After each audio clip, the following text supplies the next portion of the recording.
All right, are you ready? Okay, let's get on the record. Good morning, everyone.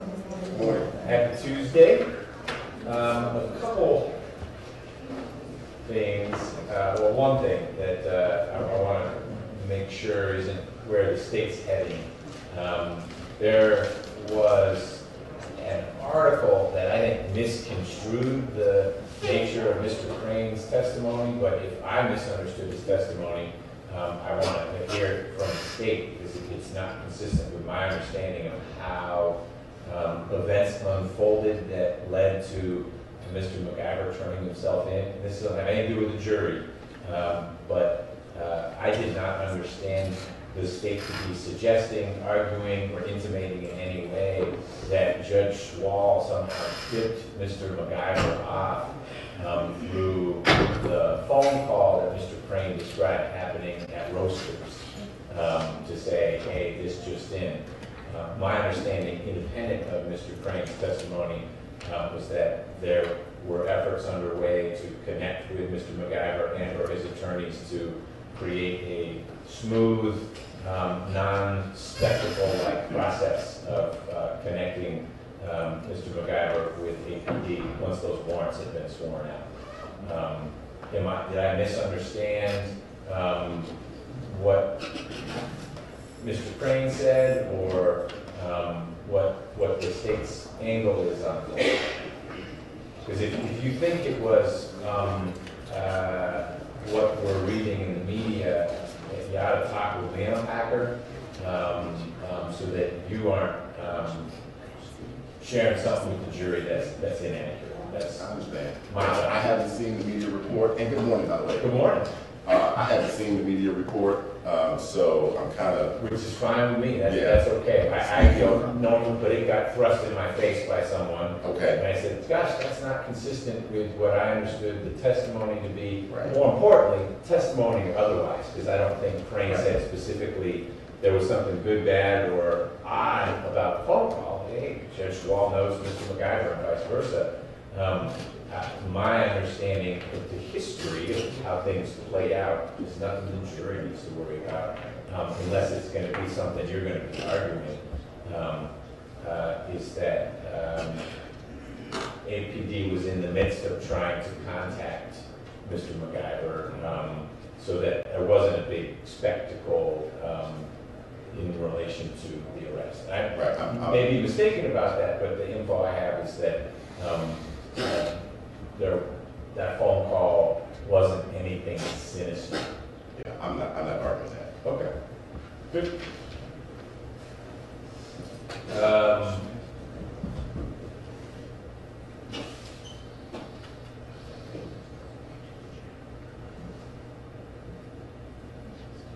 Anything we need to work through from the state before we get going? Yes, a couple of things.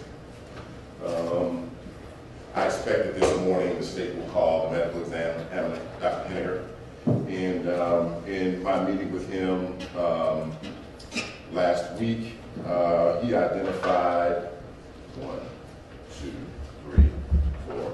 5 photographs out of perhaps 50 or 60 that he thought would be relevant for his testimony. I've shared them with the defense. I understand that there's an objection to 2 of them. And if it's okay with the court, probably the easiest way would be for me just to show them to you. Yeah, show me all 5. Okay. And then we can talk about the 2 that are at issue. Okay. And these are numbered. Oh, you know what, Judge? I don't think they are all numbered. I apologize. That's okay. We've got 334, 335, and so I've got 6 photos. 2 of them aren't numbered. Okay, those are you.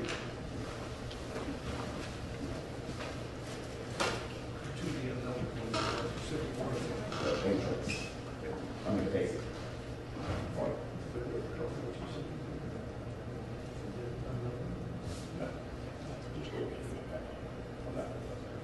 I'm sorry, I miscounted. That's okay. 6. It is 6. Yes. And do you know, so I'm getting the record correctly, if this is 334 or 339? I can't tell if the last digit is a 4 or a 9. Four, okay. Yes.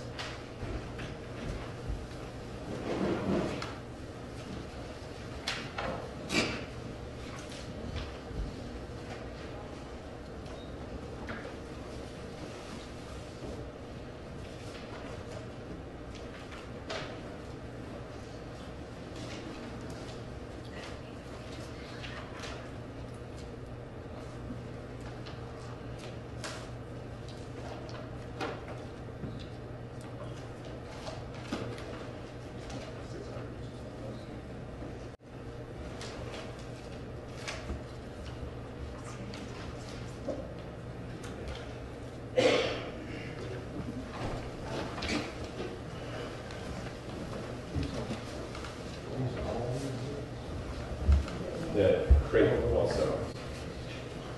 I put it on a diet last night. Yeah. We don't need these. Come on. 80-20 rule.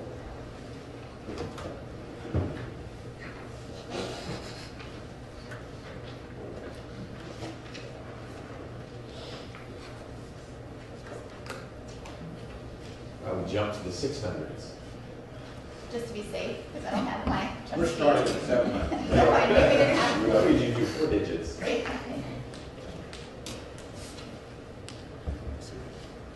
Do you need a minute? Are you looking for something for this discussion? I am just, Okay. because it is my recollection, perhaps it was yours, and we had a sidebar on it, that I believe that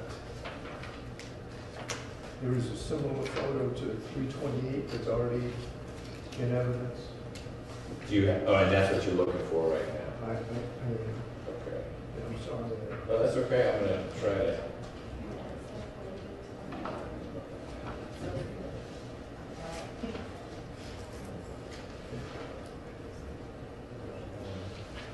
Yes. What's already in is 262 and 261. Let me just put this on top of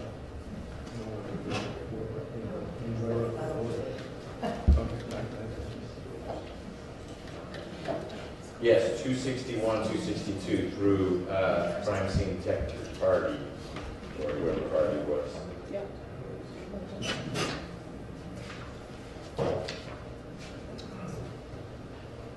Those are both in. Right. Those are at the hospital. Yes. Right. Okay. All right. So let's get organized on this. What are there are, I have in front of me 6 photos that are clearly from the autopsy 1987. They've got the secession number on all of the photos. What are the 2 to which you have an objection? Well, I think there is one with a facial identification number. The only difference, well, this is already in, so I guess I have no objection to that one. Okay, that's 335. That shows that the medical examiner's number. So, Right. and it It's usually doesn't how they start. have the medical intervention. 325, I don't see what that adds Okay. to the equation at all. Since we already are going to get the medical examiner's number from the first photograph, the facial photograph. Okay. So I would object to 325. I object to 328 because I think essentially 261 covers 328. Now, 334, I think, perhaps shows the entrance wound a little bit better, and given the broad state of it'll hold my testimony, that's likely to come in regardless of objection. So basically, 328 and 325 are my 2 objections. Okay. I have a question, and then I'll hear from you. Can I just check and see which one is Sure. handed out? Turn all these around. And let me add 600. 600. Yes, Okay. because I think 601 shows the exit wound and allows the medical examiner to testify regarding that and its location. And I understand this is locational, but he can testify the location. It doesn't show the top of the head. The measurements are always from, as you know, the top of the head to this particular portion. So there's no difference between showing the close-up on 601. There's no additional value to 600. So. Okay. Couple questions, Mr. Rucker. On 600 and 601, it looks like something's been blurred out. Was that something that the ME's office does, or your team has done that so that it's less graphic, That's correct. stitching that's done to reassemble the body That's after absolutely correct. the life-saving measures? Yes, I did it in an attempt to have it be less gruesome in its nature. And these photos were sent to the defense in its altered state last weekend so that they could have an idea that we were going to try to blur that part out. I didn't think it was relevant. And so, but And then on 600, there's also a Post-it note that'll stay on. that will stay on. Okay. So then, here's my question. Yet another question.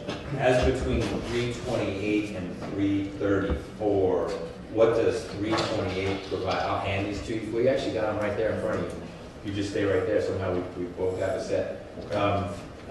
Those are the only two I'm wrestling with.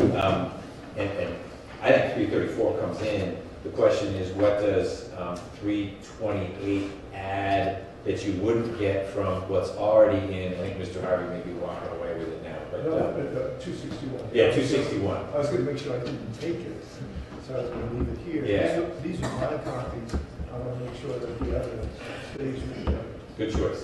And I'll make sure you get your copies back, but it's helpful to have the discussion right there with those there.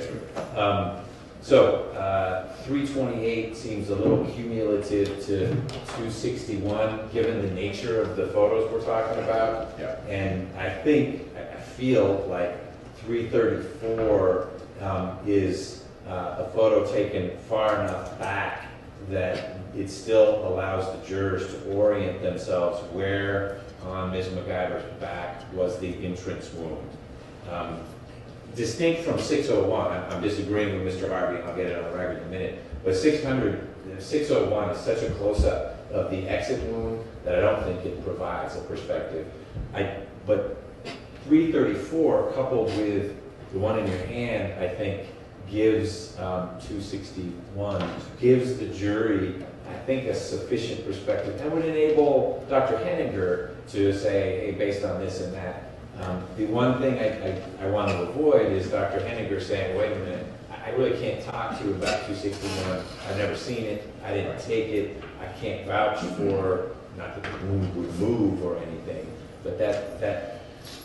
And it's not taken from the perspective of a forensic pathologist. He directs the tech to actually position the body in such a way that will allow him to testify consistent with his findings. And that's 328 is what I'm referring to. Sure. You just kind of look at 261, you can kind of tell it's really not designed to really enable a person to get a full perspective about the width of her back and where exactly, from a perspective of where the entrance is, you know, to how far down it is from her head, which is going to become particularly relevant in my examination with Dr. Henninger. So then, taking that, how does 334 not give you that info? Because,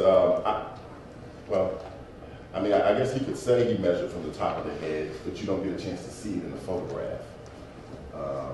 And so that was the rationale. 334 is different because the close-up then allows him to say, by looking at this photo, I can tell you this is the entrance. Mm-hmm. And 334 is coming in. Okay. The question is, do we need 328 as well? And I'm hearing you that 261 is a poor substitute for 328. The question then is, assuming it's not a substitute, what does 328 add? You've helped me understand it because it's an even wider perspective. The jury could see, well, there's the top of Ms. McIver's head. But my concern, and I'm contrasting 334 with 601.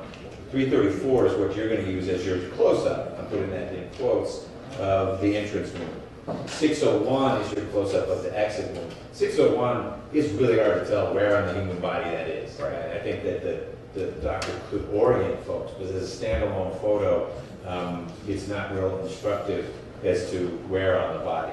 And that's why I'm going to allow 600 in.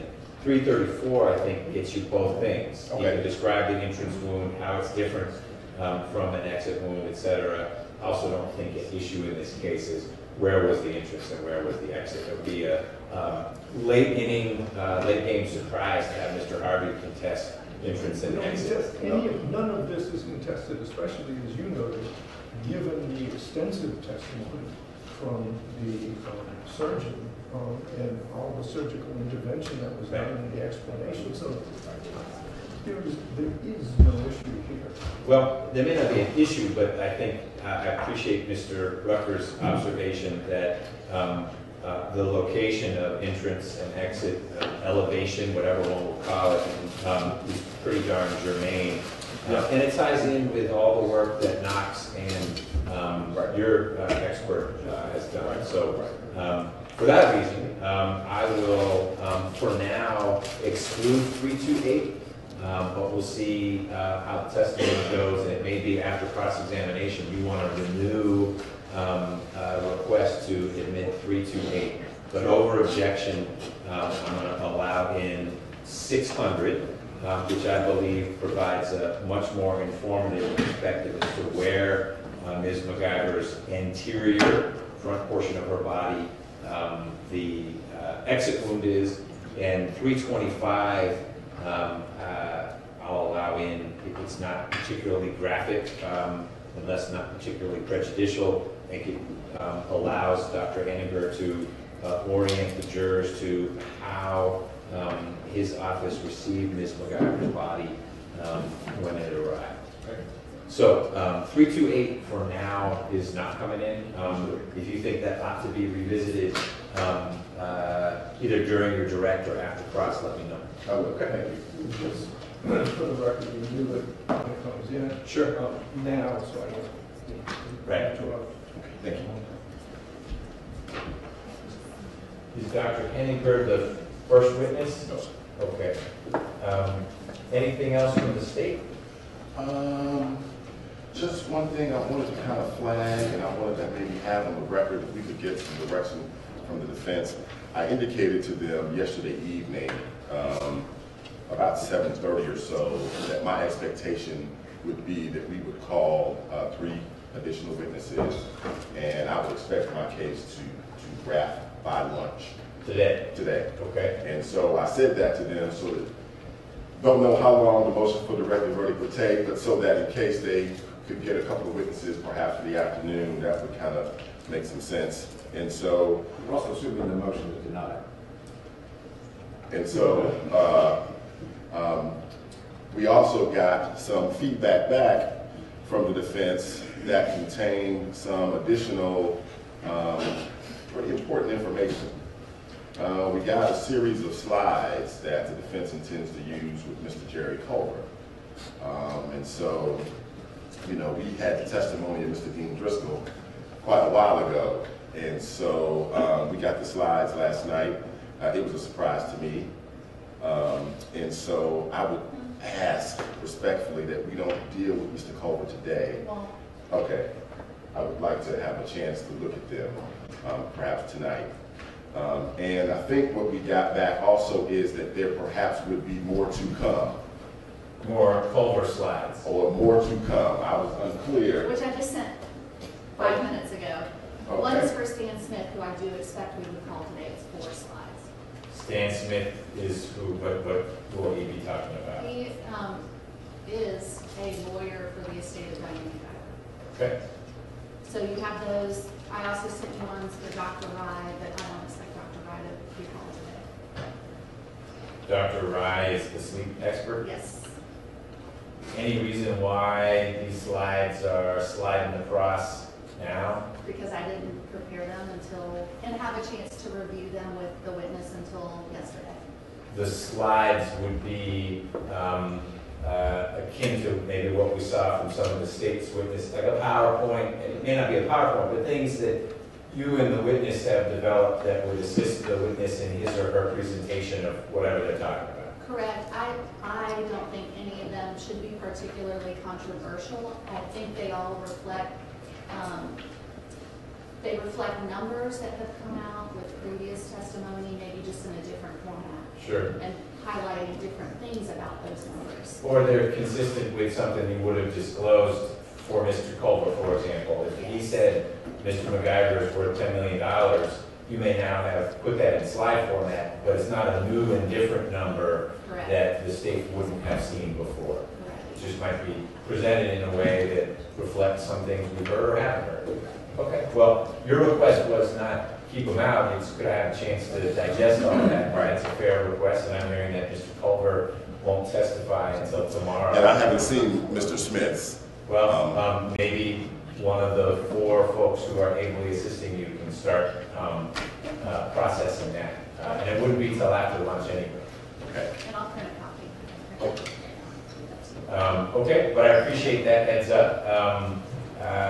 The further in advance you guys can get stuff, defense to the state, the better. As I know you wanted stuff as far in advance as possible from the state. Ms. Lyon emailed you all the draft jury chart as it stands now. So you can print out any number of copies that you want. And we'll figure out a time to discuss that. What's your thought about witness availability this afternoon? And in scheduling, we had to stop at 12:20 today. Hard stop. I have to run a meeting from 12:30 to 1:30. So you may not rest before lunch because we'll see. I hope you do. That would be wonderful. But we don't have flexibility today to say, well, let's just finish off this witness. Okay? So we should have enough witnesses to get through the day easy. I think we'll have, we just, and I've talked to them, they know who our witnesses are, but, you know, Annie Anderson will be here. We're trying to get 2 Emory nurses here. We thought it was going to be Wednesday morning. We just asked them to be here the afternoon, but we had to go through the lawyers over there. We have Stan Smith, Mackenzie Davenport. Names may not mean to you, but they should get us, but they're a couple of hours total. Okay. And we have the motion for directed verdict, which is not going to be 2 minutes. It's not going to be. That's what I said. And if you want, we could start talking about jury charges. I've read them this morning, what you sent, a few of them. I did want to bring one thing to your attention. I believe the state is planning to call Mr. Dickerson this morning. And we had previously filed a motion under 404B to exclude it. It was a fairly short motion. Rather than interrupting the flow of testimony today, I was hoping I could renew it now and not have to. You've ruled on it. Sure. I know there's some cases, well, actually, the most recent cases say you don't have to object again, but if there was any contingency to your ruling, I do have to object again. Right. Assuming you're going to let it in, I would ask that I be allowed to renew my objection now and not have to.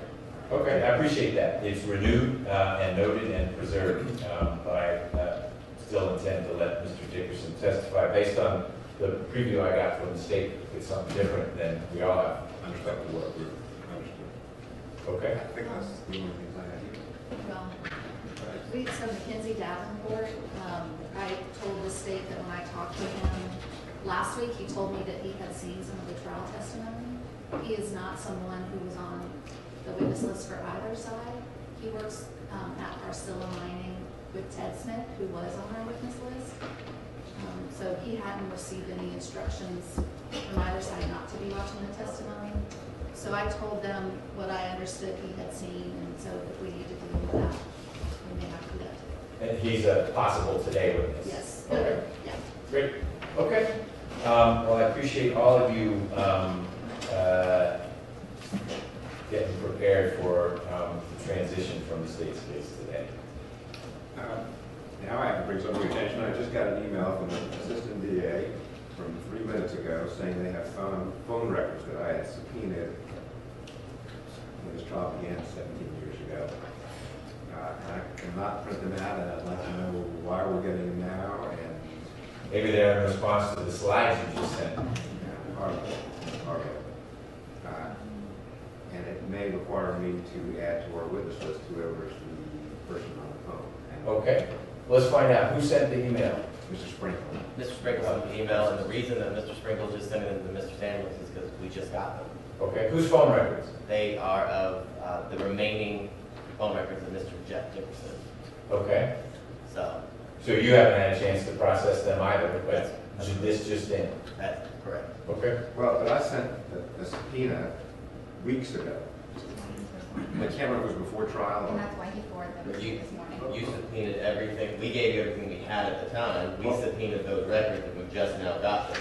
So we turned them over to defense counsel as soon as we got the records, we can't turn something over that we don't have. But, These were records of the Fulton County DA's office making phone calls to Mr. Dickerson, and they said there were none. Well, there was at most one. Now I'm being told, well, we found another one where someone from Mr. Paul Howard's office, the executive director, whatever her name is, or executive assistant, actually initiated a phone call to Mr. Dickerson on January 4th. And I need to know about that, and I may need her as a witness, I may need Paul Howard as a witness, as I told them last night. right,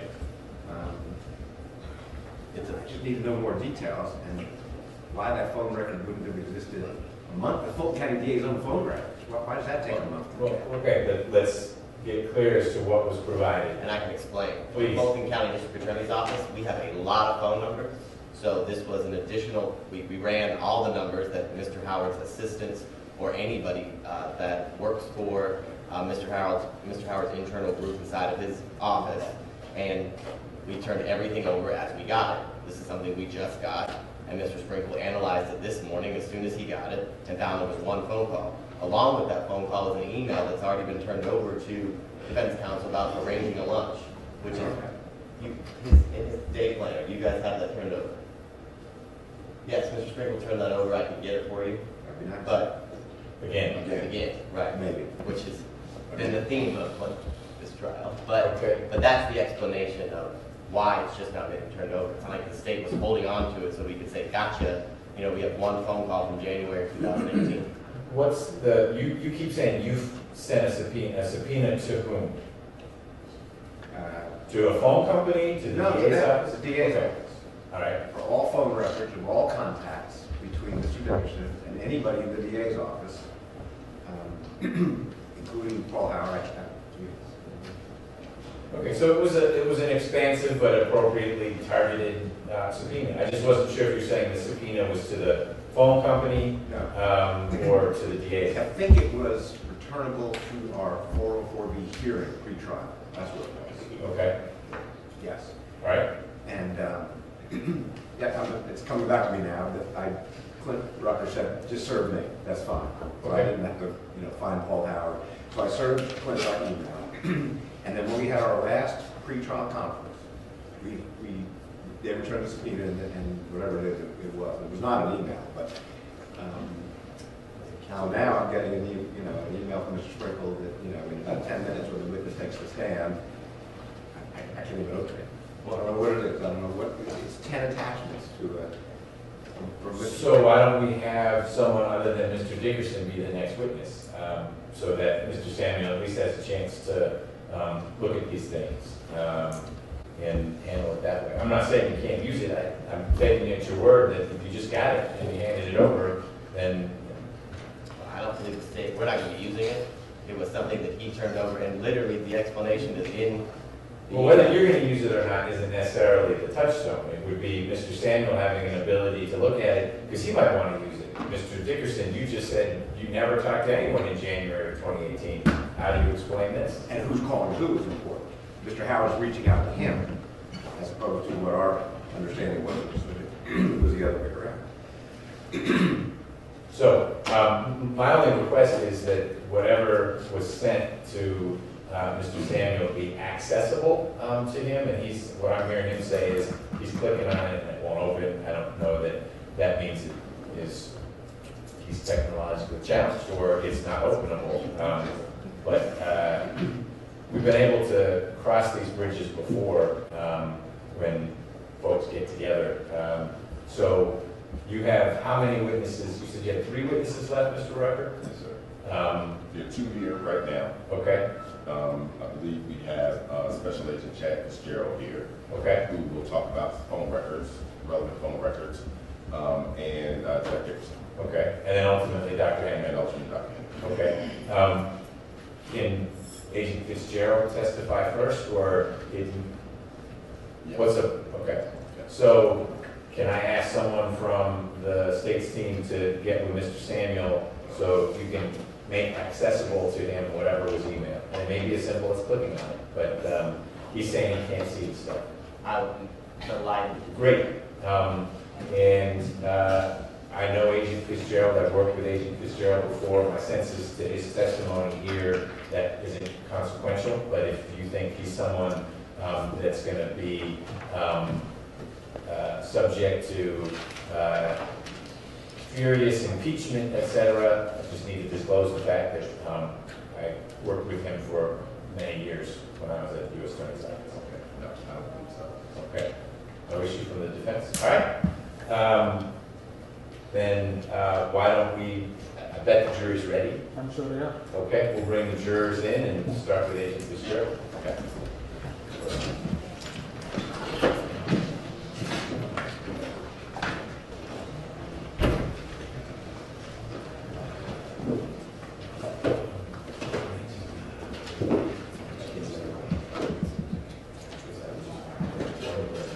But I saw it.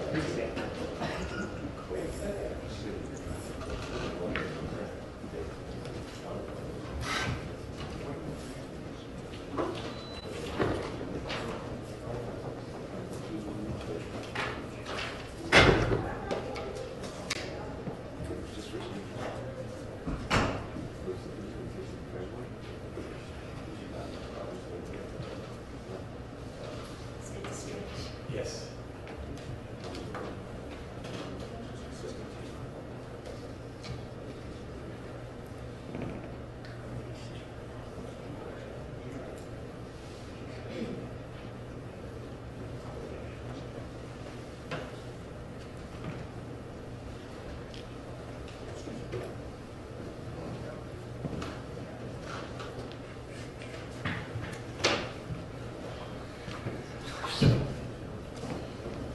All rise for the jurors.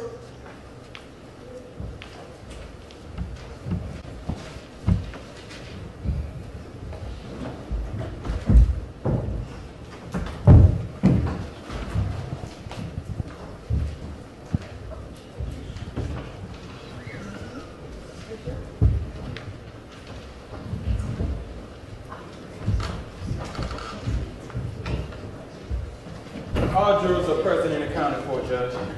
Thank you, Deputy Murphy. Good morning, ladies and gentlemen. Please be Happy seated. Tuesday.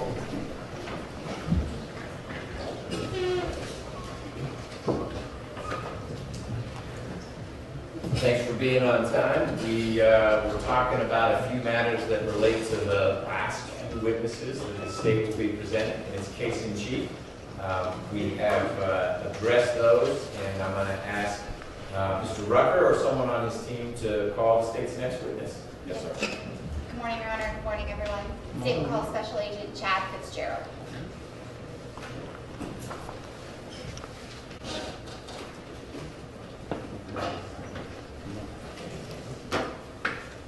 Raise your right hand for me. Do you swear and affirm that the testimony you should give the court today will be the truth, the whole truth, and nothing but the truth, so help you God? I do. Yes, sir. If you will, please have a seat. Get as close to the mic as you can. For the purposes of the court's record, please state and spell your name. Chad Fitzgerald, C-H-A-D-F-I-T-Z-G-E-R-A-L-D. Good morning. Hi. If you would, please introduce yourself to the jurors. Tell them your name again and how you are currently employed. I'm a special agent with the Federal Bureau of Investigation, or FBI. Name is Chad Fitzgerald. And what do you do for the FBI? I'm currently assigned to Cellular Analysis Survey Team, or CAST, which in the umbrella of the FBI is under the Violent Crimes Against Children unit. And how long have you been with the FBI just in general? 21 years. And what about how long in the role that you just told the jury about? I helped start the unit, so we were kind of an ad hoc unit, but we became official approximately 10 years ago. So obviously we're working kind of as an ad hoc unit before that. Okay. Tell the jury a little bit about the experience and training that allows you to do the job that you just explained to them. My education background is I have a master's in electrical engineering, specializing in communication systems. I worked in the industry on satellite communications for a company prior to coming to the FBI. And then once I got in the FBI back in the late 90s, or mid-90s I should say, I was working violent crime matters, which includes bank robberies, kidnappings, fugitives, and I was utilizing kind of my background to exploit phone records and help in those cases. And that in turn led to that ad hoc kind of group of working with cell phone records and determining, analyzing and interpreting cell phone records for investigators, training them how they can use it, and then like I mentioned, we became an official unit. As part of the certification process within our unit, it's several weeks. It takes us about 18 to 24 months to get somebody from being involved in our unit to being officially certified. We go through training with people that work in the cellular industry, as well as we meet still on a regular basis with all the major providers in the cellular industry, the Sprint, AT&T, Verizon, T-Mobile, with both the engineers and the subpoena compliance people that pull the records. So we talk to them about their network, how their network works, what's coming in the future, little things that we've seen happening in the past. As a matter of fact, we have mandatory recertification training in about 2 weeks where we'll be meeting those people again. That happens on a yearly basis. And the certification that you told the jurors about, is that something that you personally have yourself as well? Yes, so I went through the original certification and then I helped train the new guys that we're bringing on to the unit. Does your involvement or sort of expertise in this specific field include assisting and training other individuals even outside of your agency and other law enforcement agencies? Yes, so we put on training usually once or twice a month. Somebody in the unit is somewhere training everybody from detectives from police departments through federal investigators, whether it's FBI, ATF, DEA, and we also have trained some prosecutors, and we also travel around the world and when we get requested and help train people overseas and also work on cases overseas.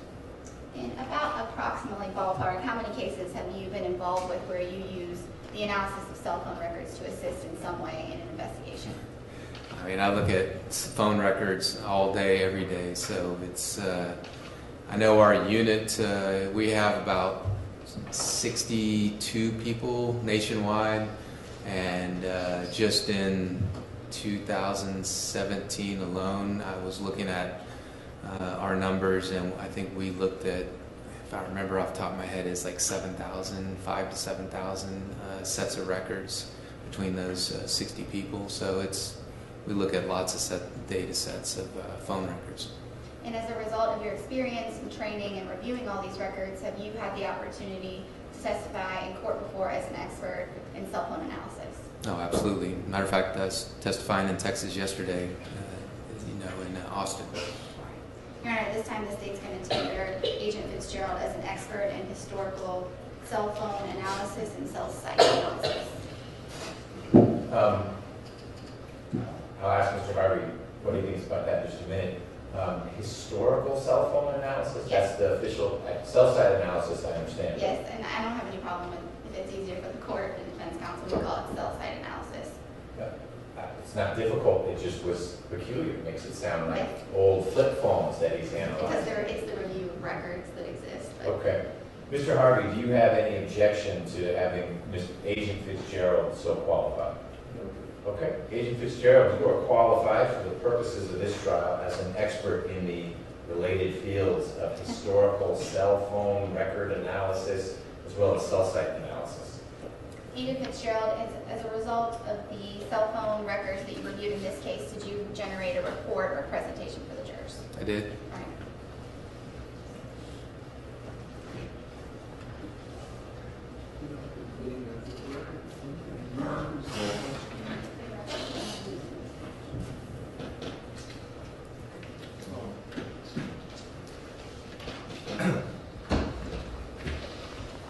Can we put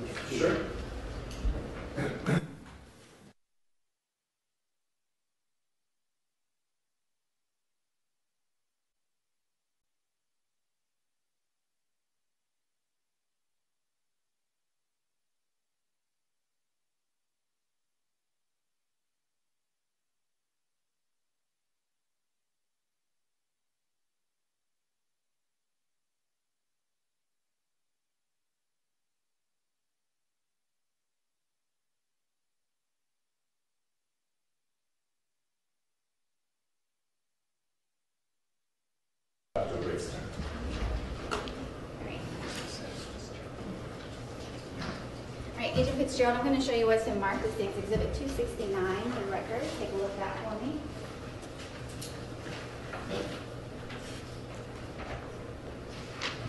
You recognize it? Oh, yes. How do you recognize 269? It's a report that I put together for this particular case. Okay, true and accurate copy of the report you generated from looking at the records in this case? Yes. All right, I'm going to tender into the record, State's Exhibit 269, and request permission to publish with the witness as well. Mr. Harvey, any objection to this being made part of the record and published for the purposes of Agent Fitzgerald's testimony? Published, but not. Part of the record, likely not going back to the jury. Okay. Yeah, it's in there. It is 269. Yes.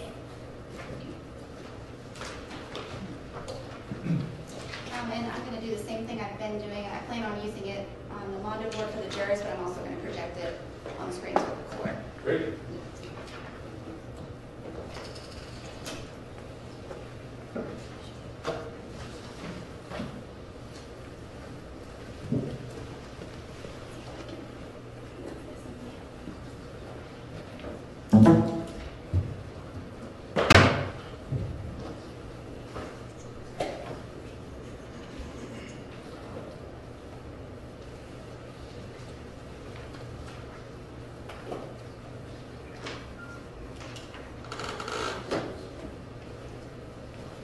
I'm going to step down.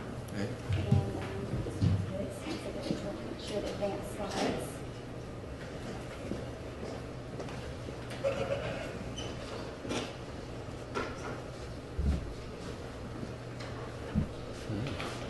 Fancy. Yeah. See if the clicker works for me. Yes. Yeah. And because you're going to be, I got to plug this in. Because you're going to be standing, if you would just keep your voice up nice and loud for me. I got it. For recorded.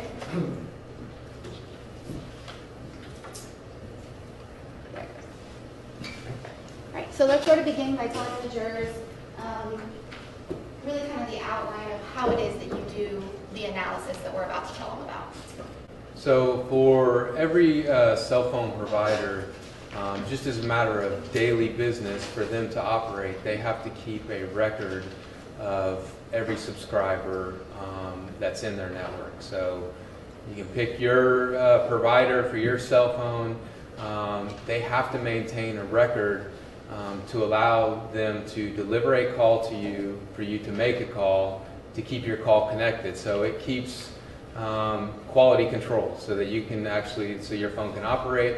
And at the end of the day, it affects their bottom line. They have to keep track of how many resources you're using on their network so they can see, you know, they don't randomly bill you. So if you have an agreement, you know, to use whatever it is, 5 gigabyte of data or, you know, 100 minutes worth of calls, which they don't really pay attention to anymore, but whatever your agreement is, they have to have some kind of accounting of that. So they maintain a record every time you have an interaction with the network. So they're not doing it for the NSA or the FBI or for Fulton County, you know, district attorney's office. They're doing it as a matter of their business, daily business and operation, anywhere in the world. So for any provider.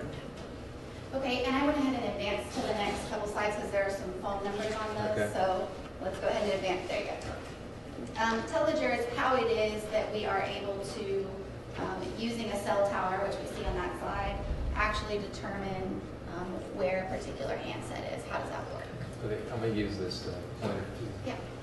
So this is a picture I took of a cell tower in the metro Atlanta area. The right half of the page is just zoomed into the top part of that tower structure. So I'm just zooming into this part where the actual, and you can see that there's these triangular pieces mounted on top of that tower, and on those triangular pieces there are these vertical panels, and those are the antennas. So my phone, you know, there's a signal coming out of that antenna. Think of it no different than just an imaginary person at the top of that tower with a spotlight, and that spotlight is pointing down towards the earth, and wherever that's lighting up the earth is where I can stand, and that's where I'm going to have that actual service. So every phone, you know, is programmed to speak a certain language. So if you have AT&T phone, it's programmed to speak the AT&T language. If you have a T-Mobile phone, it speaks T-Mobile language. And it's looking for that language coming out of one of these antennas. So it's just looking in the air to see if that language is there so it can communicate with it.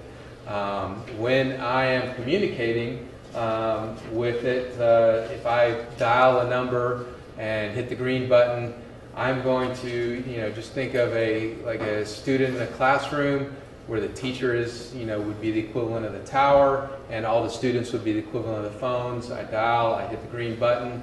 It's like raising my hand in the classroom, waiting for the teacher to call on me so that I can ask a question. When that occurs, my phone's going to ask if it can make a phone call or send a text. When those resources are granted, a record is generated. What happens to that record is what we're looking at. What happens is there's equipment. Nowadays the equipment's mounted up on top of the tower, up where these antennas are, but there's also equipment at the base on some towers. That equipment is connected to a switch within the network. The switch is kind of the brains behind the operation. It's connected to thousands of towers. The switch is connected to what we call the network core, and the network core will allow me to make a call to whoever I dialed. It's going to actually make that connection. If I were receiving a call, the exact opposite would happen. It would come into the network, go out to the switch where I'm located, and a page would go out, much like the teacher calling on a student. Is Chad Fitzgerald in the room? My phone is listening. Remember, it's monitoring that signal, looking for that language. When I hear my page go out or the teacher calling on me, I'm going to raise my hand. The phone's going to raise its hand, and I'm going to get resources, and a record's going to be generated. And the tower that we're looking at on this slide, our cell phone tower is always in this traditional setup that we see here. So typically, when they have when they get a piece of real estate, and you can see there's multiple levels of antennas on this picture.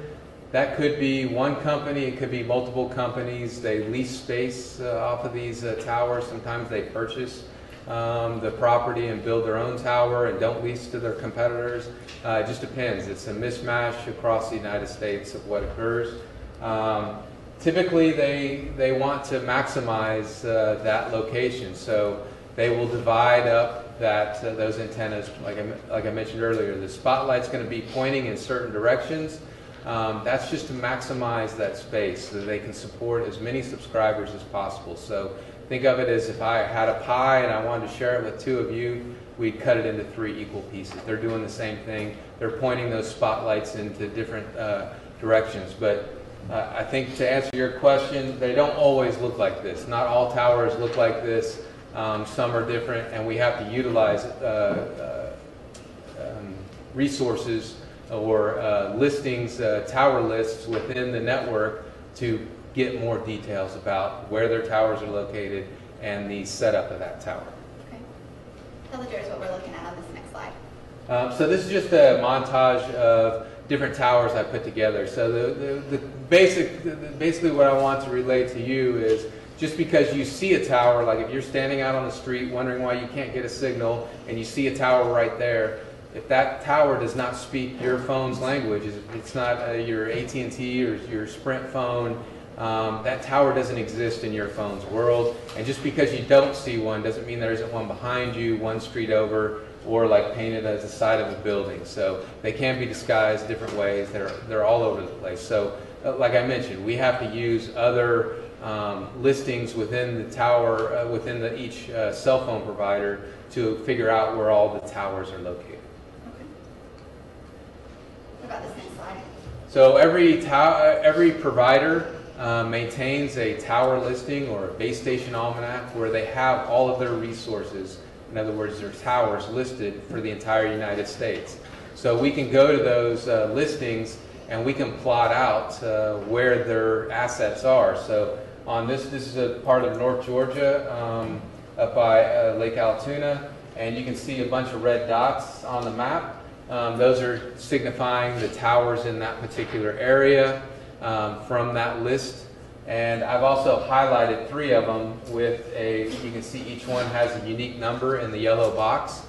There's a combination of numbers that is unique throughout the entire network. So in T-Mobile or Verizon, there's only going to be one tower with that unique set of numbers all across the United States. It's like, just think of it as a tower fingerprint, or it's like a snowflake. There's only one that exists within their network. Looking at the tower list, I can also determine which direction each one of those spotlights are pointing. So which direction the sectors are pointing. So as you know, we don't take our phones and go plug them into the base of the tower to make a call. We're out mobile, so those sectors are pointing in different directions depending on where that network wants to provide service. Mostly, where are the potential subscribers? So there's no need to point a sector out into the middle of the woods where nobody lives and nobody ever goes, or that one hunter. They don't necessarily care about providing service to that one little person. They want to know where's the bulk of the, where are the people in that area, and they will tune that sector to be pointing in a certain direction, or that spotlight to be in a certain direction. So you can see, they're slightly, this sector is kind of pointing to the northwest versus this one's due north. So depending on where people are, they tune them a little bit different. And that's why we have to rely on that tower list to determine which direction that spotlight is pointing. All right, in the next slide, what is this an example of? What is So this is just an example. All the providers maintain records, like I mentioned earlier. They all have the same general information. Pretty much anywhere we go in the world, we can decipher the records because they all have the same general information. They're going to tell us when the call occurred. So we get a timestamp. It's going to tell us how long that call or that text message took. It's going to tell us who's talking to who. Not necessarily, it's not going to have a name. It's going to have a phone number talking to what phone number, depending on who's the from, who's the to. So it tells us if it's outgoing or incoming, the from and to is going to switch depending on the phone numbers. And then we have kind of in the middle, we're going to have some equipment identifiers. So, you have your phone, which has a serial number called an IMEI. That's going to have a serial number associated with it. And you have a SIM card that goes in that phone. That SIM card is related to the account. So that's what's related to your phone number. So that's, once you put your SIM card in the phone, it will authenticate, and then you can start making phone calls. This excerpt that we're looking at right here, from which set of records is this excerpt? This is from the McIver, the phone associated with Claude McIver. So this is just the kind of a capture of a subset of the data. And the bars that we see on that screen, are those coming in the record, or is that something that we've done? I was told to redact all the phone numbers. So Okay. There's going to be a lot of, you can see I have put a name instead of the phone number on the records, and you'll see that throughout the report because I was asked to redact all the actual phone numbers. And the gray bars are all redacted information that are specific to that account, so, and the people that they're talking to. Based on what you see just in this excerpt alone, are you able to tell what kind of a phone produced these records? Yes, so AT&T will put under the IMEI, based on the IMEI number, they can determine what type of phone it is, and this is an Apple iPhone. I think that says 5 or 6. Kind of a little difficult to tell, but kind of on the far right is that unique set of identifiers that we can take to that tower list, and we can determine not only the location where that tower is located on Earth based on the latitude and longitude, but we can also determine which direction that spotlight or that sector is pointing. And that will give us a general geographic area where this phone had to be to make the call at this particular time for that duration. And the analysis of these sectors in the tower itself, the steps that you've told the jury about, are those the steps that you took and followed when you actually looked at a set of records for this case? Yes. Okay, I'm going to go to the next slide. Let's tell the jurors the first sort of date that you really looked at for this set of records as it relates to the defendant, Mr. McIver. So I was asked to look at start at September 22nd, 2016. We're not going to go through every call that this phone made, or else we'd be here for days and years probably. But starting on September 22nd, 2016, there was an outgoing call from the Claude McIver phone to The other person, is it I can't remember her first name. Diane McIver? Diane McIver. Did you, before we get into the sets of records, did you receive records to review that allowed you to kind of walk through this analysis and plot certain things about Yes. where the handsets were? Yes. Did you receive just Mr. McIver's records or other records as No, well? I received multiple sets of records. Okay, and did that include Diane McIver and Patricia Carter's records? Yes. Okay. So it's all phone numbers to me, but like I said, I was asked to put these names on there. So. The call that you, have you already told the jury the time that we see there? Is that significant of the duration of that call? Yes, there's a 202-second outgoing call at 9:22. Okay, and what are the blue dots that we see on the screen? Those are the other AT&T towers in the area. So I can tell from this record, to generate this record on the Claude McIver phone, utilize the tower at this location. I provided emphasis, the direction that that spotlight is pointing. You can see the neighboring towers. And so the coverage area is going to be right in this area. So that phone had to be in that coverage area to generate this record at 9:22. What's the next call? So this is a call later on September 22nd at 1:36 p.m.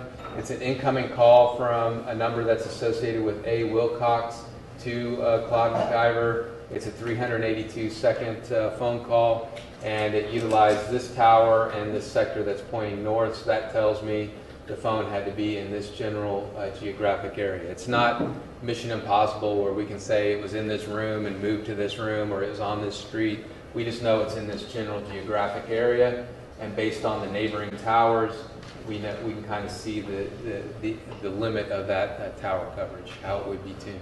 And what is that general geographic area, just so the jurors can know without, if they can't read the street signs right there? It's going to be basically just, I believe this is Piedmont Park, so, oh, okay. So it's just south of Piedmont Park is what it looks like. You have an additional note, and if you kind of squeeze it back, it'll go back to your, tell the jurors what that little notation is about. So I also noticed in the records there were some Wi-Fi calls. So when this phone was in a Wi-Fi coverage with the Wi-Fi turned on, it carried a call across Wi-Fi. So it's not using cellular towers anymore. It's using somebody's Wi-Fi. I don't know what Wi-Fi it used. It says a Wi-Fi call. It doesn't give us any more details than that. But there were two calls at 12:46 and 12:51 with the Corey Company, a number associated with the Corey Company, and there was another one at 1:32 just prior to this other phone using the cell towers with the same person, A. Wilcox. And those would have been just before 1 o'clock, and then a call immediately after, about 1:30, is that right? Yeah, there are two calls right after 1:30. Did you look at any other records from the 22nd? Yes, just kind of continuing through the day. There's a call at 3:42, kind of in down by, looks like where 485 joined, just a little bit south of that. And then there was another call at 4 o'clock, a little bit further north in the Brookhaven area. And these are calls coming in or outgoing to Diane McIver? They're from the Diane McIver phone to the Claude McIver. And what are the duration of those calls? The first one is going to be 138 seconds. The next one's 295 seconds. What do we see on the next call? And explain for the juries what that pop-out picture is about. So I was, in addition to the phone records, I was provided a few photos of different things that were of interest in this particular case. I was provided an address at where the defendant is known to visit or own, and there's a call on the 22nd at 5:32 p.m. It was an outgoing call to Diane, and I highlighted where this building is located in Buckhead, and somebody had taken a picture of the front elevation of that building. So based on your sort of plotting or location of this particular call, you can say that the handset was active in an area consistent with the Buckhead condo. Right, so this tower and sector would provide some coverage to that tower, to this apartment. Okay, and does the coverage, just so the jurors understand the way you've drawn it up there, does the coverage extend outside of the blue wedge? Yes, that's just to provide emphasis to which direction that antenna, those antennas are pointing. It should not infer the actual coverage. It's just to show you which direction those antennas are pointing, or which direction that spotlight is pointing. Did you look at any calls for Saturday, the 25th of September? Yes, so kind of continuing on through the records, there are a series of calls in the morning of September 25th, starting at 8:43 and continuing through 12:16 p.m. They were utilizing two different towers out in the Eatonton area, and I was also provided a picture of the house at 605 P Ridge, and I've marked that on the map with a green marker. As they move further out into a more rural area, fair to say that the frequency of towers in the area are going to be less. Right, so kind of what I mentioned earlier is how they're going to position not only point their sectors or those spotlights where their subscribers are. They're also, as you get more densely populated with people, they have to put the towers closer together to provide that service, because they can only support a set number of people at any split second in time. So to support more people, they got to put towers further or closer together. As you get more rural, they can start spacing the towers further apart and sending that signal a little bit further, because there aren't as many people. And all the calls that we're looking at now on Friday the 25th are calls to and from the phone associated with the defendant, is that right? Right, so these are all related to the Claude McIver phone, and you can see there's a series of different people that were communicated with. There's W. Harvey was the name I was given with a particular number. There's an S. Watson. And Let me object to the numbers that he was given if they're not in evidence. That's a completely different thing if there are phone numbers that are associated with people that are in evidence. But boy, this number is associated, for example, with some other person. I would object to that, because that would be hearsay and it's not in evidence. Okay. That's no problem, I can move on. The issue is that there's a lot of work done before with redactions, but I can move on to the next slide. Okay, let's not draw attention to numbers associated with folks that we haven't put into evidence. Sure, yes. Agent Fitzgerald, for the next slide, did you look at a call later in the evening on Saturday, the 25th? yes, so kind of continuing on the 25th. Sorry, Sunday, that's my fault. At 7:47 p.m., there's an outgoing call from the McIver phone utilizing a tower. I believe this is the LaGrange area along 20. I'm not, the other side, Conyers area along 20, using a tower and sector kind of pointing to the southeast. And I was also provided information about the Longhorn Steakhouse and a copy of I guess the credit card transaction, which occurred at 8:19. So a little bit after that phone call was made. And the call and where you're finding that handset is consistent with the restaurant there within consistent coverage area? Same Yes, so this tower and sector would provide coverage to the Longhorn Steakhouse. And how long was that call that you highlighted for the jury? That call was 45 seconds. And it's an outgoing call from the defendant's phone? Yes. After the call that we just told the jurors about, are there any other outgoing calls on Sunday, September 25th from the defendant's phone? No, the next call is at 10:47. Based on what you reviewed in these Or records? text. Okay. Based on what you reviewed in these records from that weekend and specifically this day, Sunday the 25th, did the phone appear to be working, making and receiving calls? Yes, I mean, it's obviously there are plenty of calls on that day. throughout your analysis and your review of this set of records, the defendants, did you see any outgoing calls or attempts to 911? No, not anywhere in the entire set of records. All right. On 9/25, the first call after the sort of Longhorns call we saw with Mr. Corey, what is the first outgoing call that the cell phone makes? It's roughly a 2-minute call at 10:47. It's an outgoing call from Claude McIver to name S. Maples. And how long was that call? Approximately 2 minutes. I'm not so sure Mr. Maples' phone records are in evidence. I don't know if they are in it. I may be mistaken if they are. I'm getting some affirmative nods. I don't know one way or the other. I'm happy to flip through the exhibit list. I'm pretty confident his number is in evidence, the last 4 digits. They are, yes, and these are the defendant's records. After the first outgoing call we talked about, is there a second call to that number? Yes, this series of 3 calls are all occurred to the same 2 outgoing and then 1 incoming from that same number. And tell the jurors who might be a little farther back from the screen the times of each of those calls. Okay, so it's 10:47, there's an outgoing call. 10:59, there's an outgoing call. And then at 11 o'clock, there's an incoming call from the same number. And based on what you reviewed about the location of the defendant's handset when he was making those calls, do you have that Emory picture right there? Right, so it's utilizing a tower and sector that would cover the Emory Healthcare emergency room area. And I was given this photo, so I just put it where the emergency room is.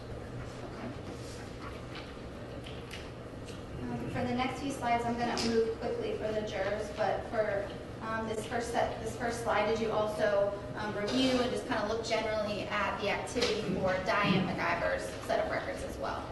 Yes, so I was just asked to show kind of the general area of what particular phone was on September 25th. So I have basically all the calls up through 3:26, I believe, and it's starting at 10:42. Kind of showing all the different towers used, but in general it's in the Eatonton area, and I've also marked where 605 P Ridge is. And fair to say that that handset was moving around a good bit that day? Right, so it was definitely, it went a little bit north for a few calls, 12, basically 1 to 320 or so, 326. What about later on that Sunday evening? So a little hard to see or pick up on, but I've put a kind of a marker over where the tower is located. That marker is much bigger than the tower, but I'm so zoomed out that I need to kind of show a little bit of emphasis. And then I output the associate marker, so there's a 1 and a 1 in this box showing there's a series of calls, 2 calls at 5:49 p.m. And then 2, there's calls at 5:52. 3, there's a call at a tower closer to 605 P Ridge at a little after 6 p.m. And then the phone travels kind of north and west starting at 7:17 p.m. It's utilizing a tower where this number 4 is. And then the number 5 is at 8:06 p.m. and 8:17 p.m. There's 2 incoming calls utilizing that same tower that's right next to the Longhorn Steakhouse. And then I've also provided that image of the credit card receipt at 8:19. Consistent with that same location we were talking Yes. about for the defendant's handset. Okay, did you do the same sort of process and review of the cell phone associated with Miss Carter? Yes. So starting here at 11:08, there's a series of calls, 3 calls, and then you have number 2's 5:17, number 3 is 5:49, and then utilizing that same tower, 9:21 p.m. right next to Longhorn Steakhouse, and once again I have a copy of that credit card transaction. Let's talk about into the 26th. Did you continue to analyze the cell phone records for the defendant and Ms. Carter. Yes, I was asked to pull out the calls between those two phones on the 26th, the early morning hours. So there were a series of 5 outgoing calls from the Claude McIver phone between 12:18 and 1:17, dialing the Diane Carter phone, and I'm showing the tower that the Claude McIver phone is close to the Emory Hospital, and then the Diane Carter phone is more over. Sorry to interrupt. When you say Diane, are you talking about I'm Patricia sorry, Carter? Patricia Carter. It's okay. Sorry, Patricia Carter, and that's when those calls are received, the towers that are utilized are more closer to downtown Atlanta. Okay. And so the handset that's associated with Ms. Carter has some movement to it associated with being closer to downtown. Is that fair? Right. So the first call's at 12:19, pretty close to. I guess that'd be the Midtown area, and then the next two calls at 1:16 and 1:17 are more closer off of 20 downtown. In your review of the records right around this time, specifically in the defendant's records, were you able to see an outgoing call to a number associated with the Emory Police Department? Yes, I believe that call was at like 12:39 a.m. So kind of in between these series, the 12:19 and the 1:16 call, there's a 15-minute call to the number associated with the Emory Police Department at 12:39. And after that call is made, are there continued attempts to call the phone associated with Ms. Carter? Yes. Yeah, there's 2 more calls. Right. Did you continue on then on the 26th, that morning, early morning hours?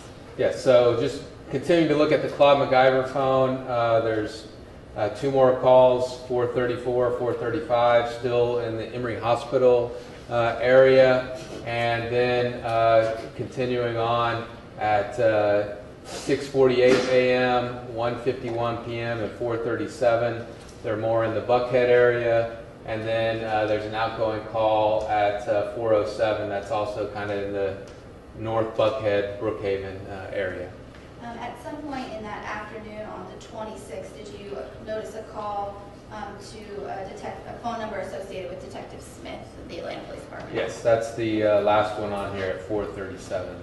And can you tell the jurors the duration of that phone call? Is a 105-second call. So, minute 45 call, and it was dialed from the Claude McIver to the Darren Smith phone. And what about in that same block at 1:51 p.m., the phone makes an outgoing call to a number associated with who? Rickard? Okay.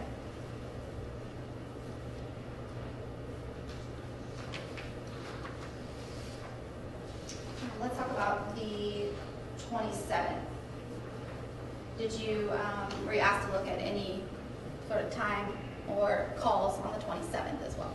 Yes, I was asked to look at the calls that were placed on 27th that include starting at 10:40 a.m. And then there's a series of calls to the same number back and forth from 11:59 right at noon to 5:13 p.m. utilizing this tower and sector that's also right next to that apartment in Buckhead. And when you say back and forth, there are incoming and outgoing calls to that number That's correct. associated with who? Crane. And is there a call that morning at 10:40 that has some duration that's longer than any of those? Yes, it's 451 seconds call from the McIver phone. To who? A number associated with Hudson.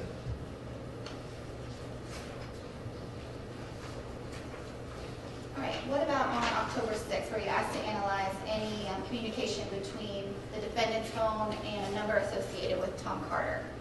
Yes, so I pulled out all the phone calls on October 6th between, like you mentioned, Claude McIver and the Carter phone. And so you can see there's a series of calls starting at 8:46 in the morning and continuing all the way through 12:51 p.m.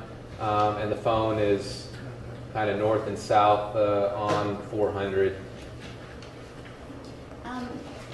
Agent?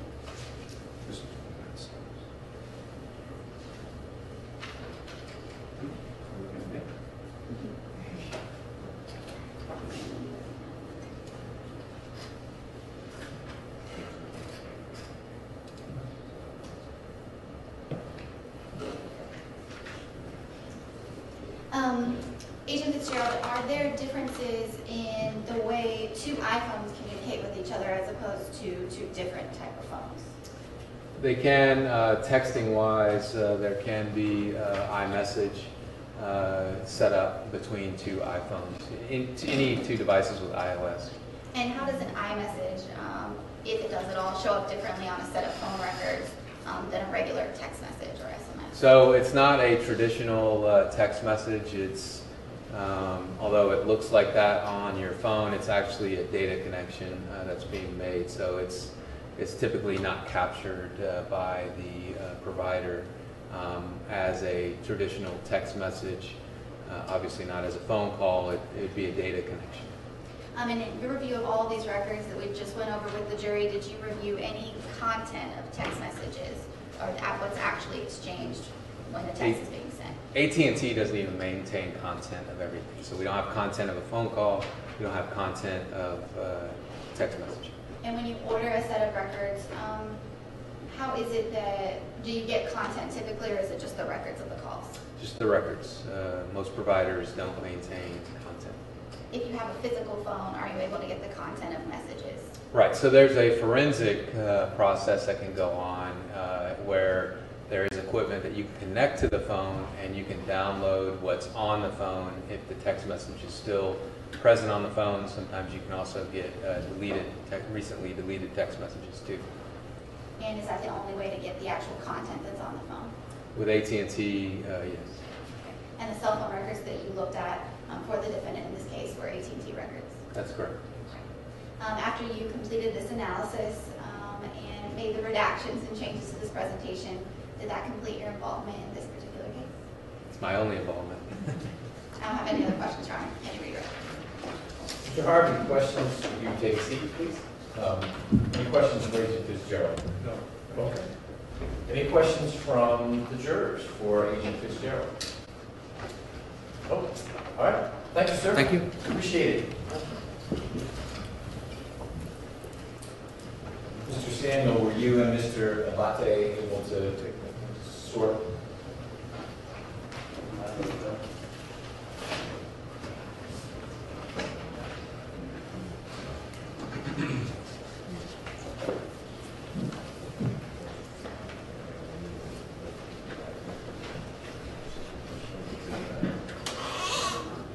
Okay.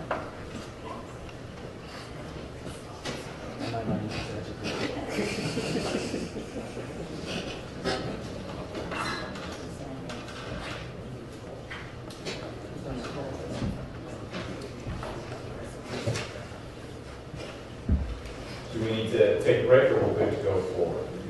All right. Call your next witness, please.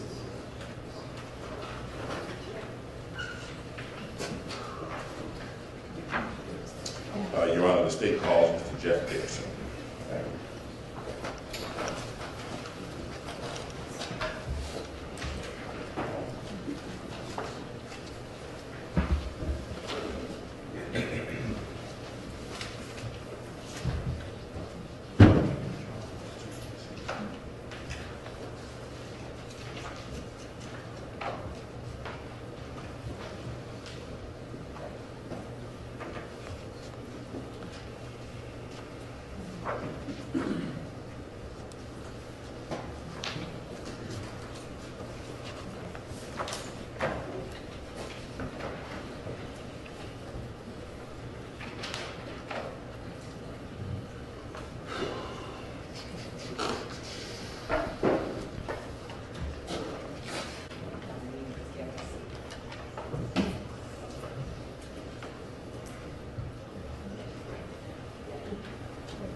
There you go.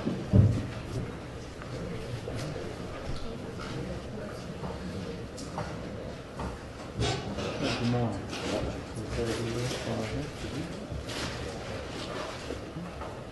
Ready, Joe? Raise your right hand. Do you swear and affirm that the testimony you should give the court today will be the truth, the whole truth, and nothing but the truth, so help you God? Yes, sir. If you will, have a seat. Get as close to the mic as you can. For the purposes of the court's record, please state and spell your name. Jeffrey Dickerson, Jeffrey Dickerson.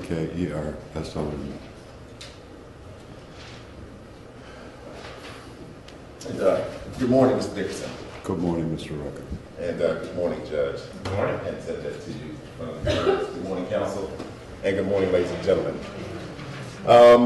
Could you introduce yourself to the jurors, Mr. Dickerson, by restating your name and tell them, sir, how you are currently employed? My name is Jeff Dickerson, and I am a crisis communications consultant. Okay. And can you tell the jurors what is a crisis communications consultant? It is someone who helps people who are facing media or some sort of crisis or challenge in the court of public opinion. Okay. And can you share with the jurors just a little bit about your educational background, your experience that allows you to perform duties for various people as a crisis communications counselor? My background is primarily in journalism. I have been in journalism since the late 1970s at the Detroit News and spent 17 years on the editorial board of the Atlanta Journal-Constitution and left there in the year 2000 to start this consultancy. Okay. And can you guys hear on that side of the room? Okay. Okay, right here? Okay. And can you tell the jurors you have your own business? That's correct. Can you tell the jurors what is the name of your business? Dickerson Communications. Dickerson Communications. And your company has been in existence for how long?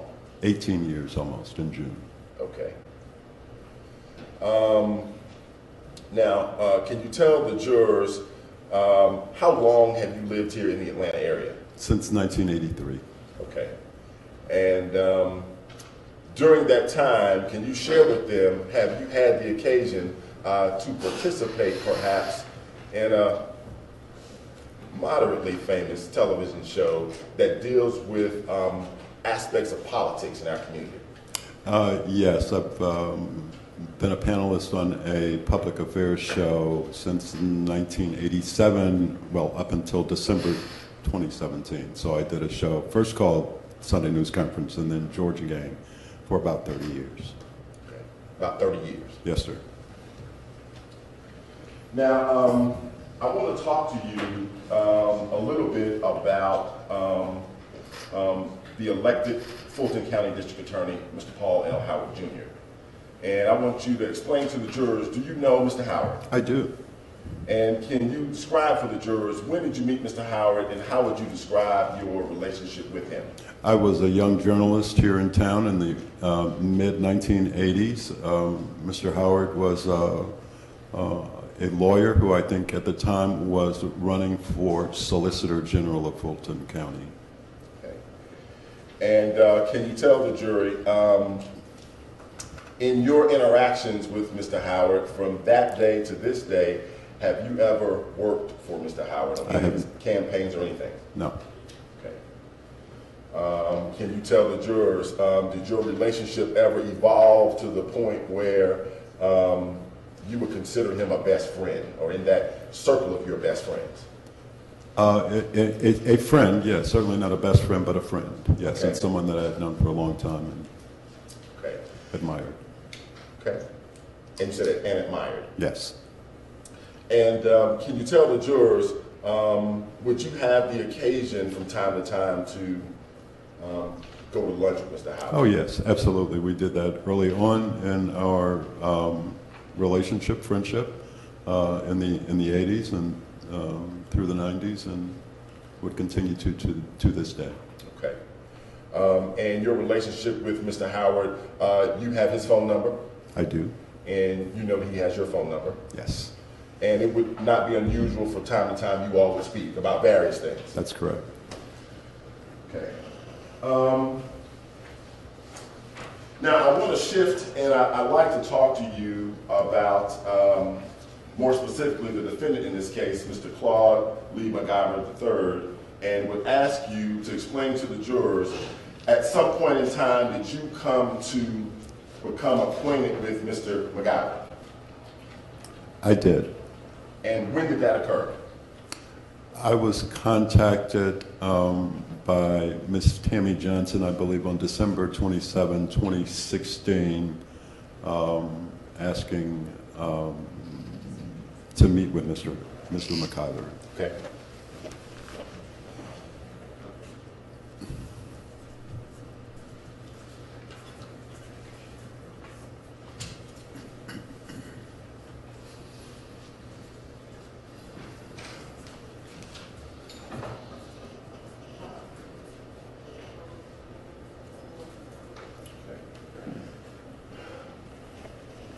Now, can you tell the jurors, prior to being contacted by Ms. Tammy Johnson, did you have a personal relationship with the defendant? I did not. Okay. And can you tell the jurors, did you actually meet with the defendant? I did. And can you tell the jurors, when did that occur? It would have occurred during those final days of 2016 or in early 2017, January 2017. Okay. And can you tell the jurors, where did you meet with the defendant? I first met with Mr. McIver at his attorney's law firm, his attorney at the time. Okay. And do you know the attorney's name? Stephen Maples. Okay. And can you tell the jurors, as you sit here today, any recollections about the time you would have had the meeting?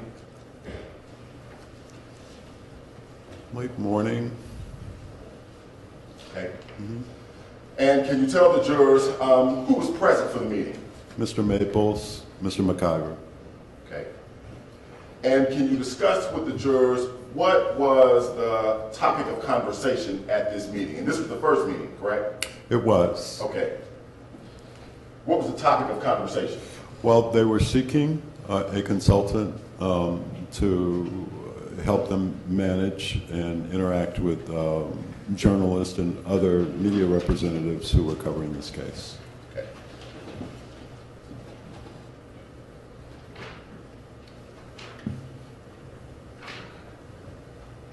And can you tell the jurors, as a result of that meeting, did you come to be engaged or employed by the defendant to assist him with crisis communications and with the media and journalists about this case? I did. Now, can you tell the jurors, was there a time during this meeting wherein you would have had the opportunity to have a one-on-one conversation with the defendant? Yes, there was. And can you tell the jurors what was discussed during the one-on-one conversation with the defendant?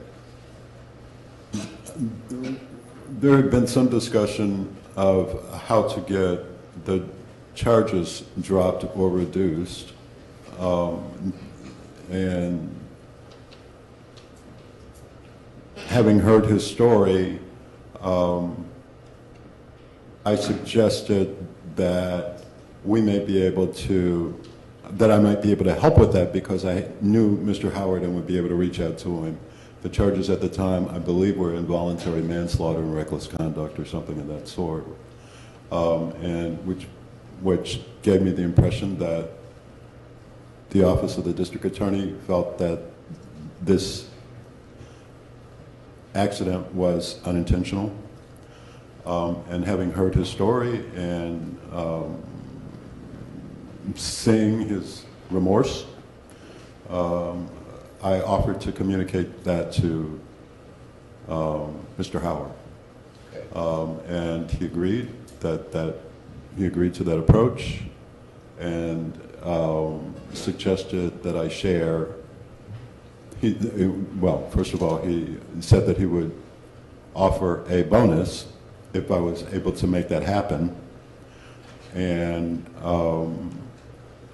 that it would be okay with him, I think were his words, if I shared that with others. And I asked for clarification because I thought that he might have some other communications team or others working on this project. And in seeking that clarification, it became clear to me that he was making reference to the district attorney.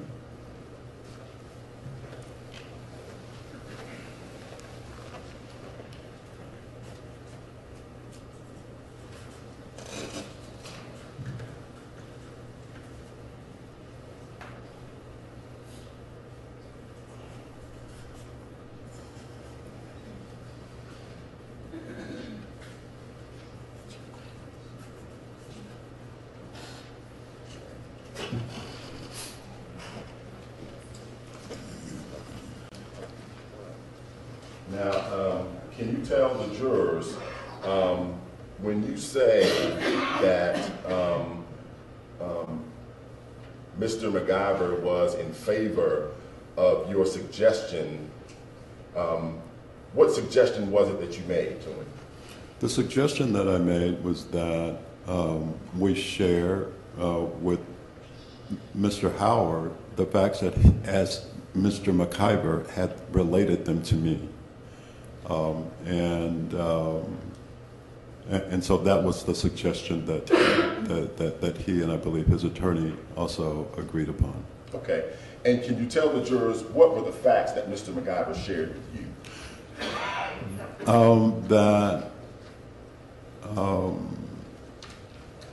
He had never used or uttered the words Black Lives Matter in this instance, that the shooting was totally and completely accidental, that he awoke after falling asleep, presumably on Edgewood or Piedmont, to a flash of light, the sound of a gun going off.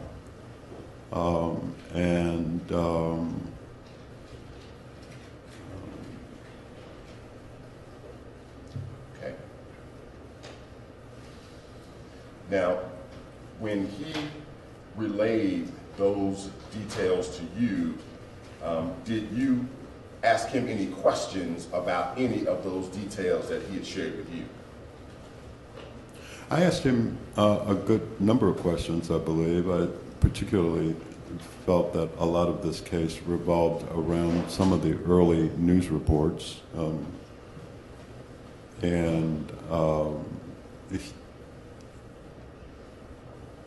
References to Black Lives Matter is the reason that he pulled out the gun or asked for the gun, and asked him if he made that statement. You asked him that question directly? I did. And what did he say? He said no.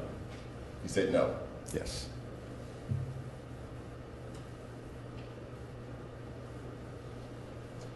Were there other questions that you asked him?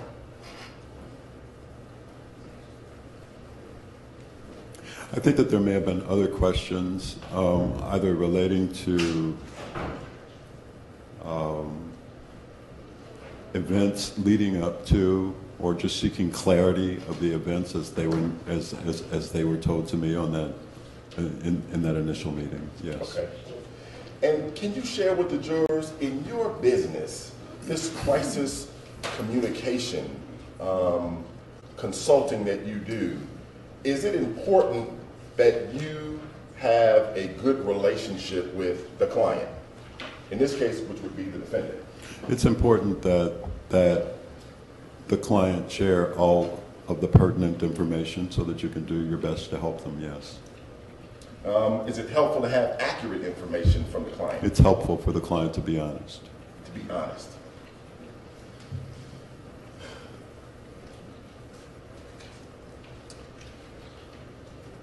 Can you share with the jurors, how does a client's dishonesty affect the work that you're able to do? I object to the relevance of this.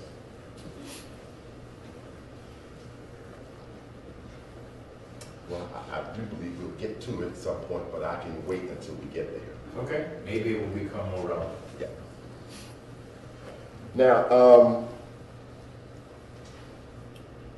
can you tell the jury how is it that you came to have just a one-on-one conversation with Mr. McIver at this time?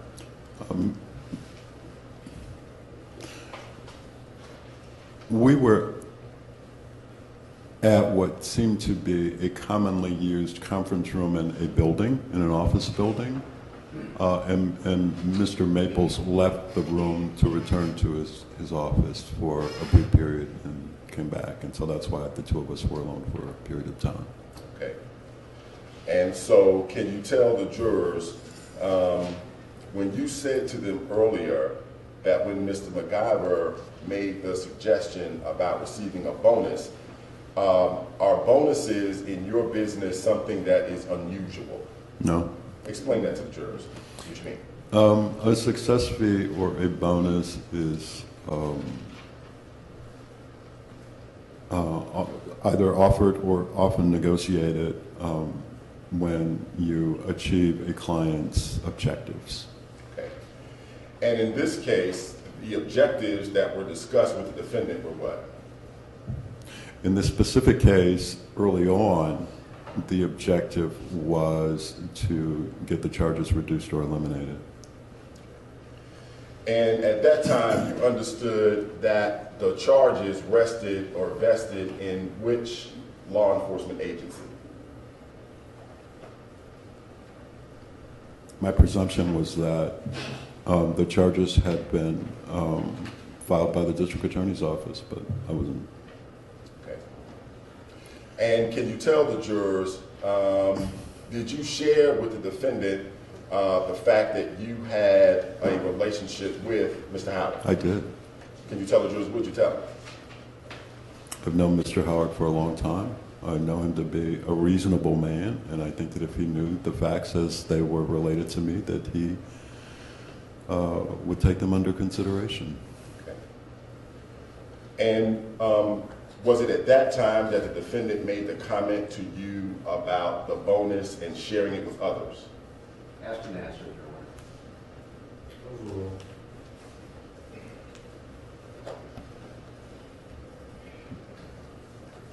Yes. And when you said to the jurors earlier that you were seeking clarification, what did you mean by that when he made that statement to you?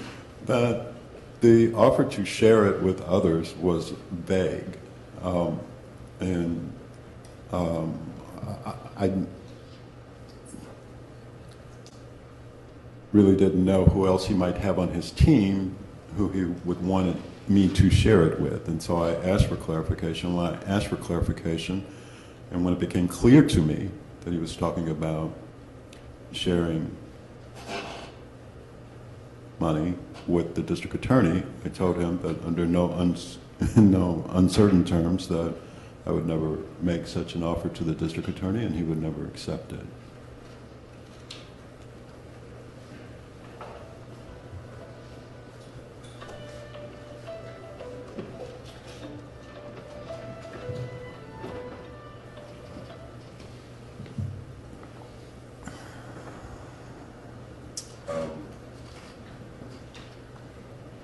Why did you say that to him, that you would never make such an offer like that to the district attorney? Because it would have been at the very least an unethical thing to do, and at most illegal, criminal.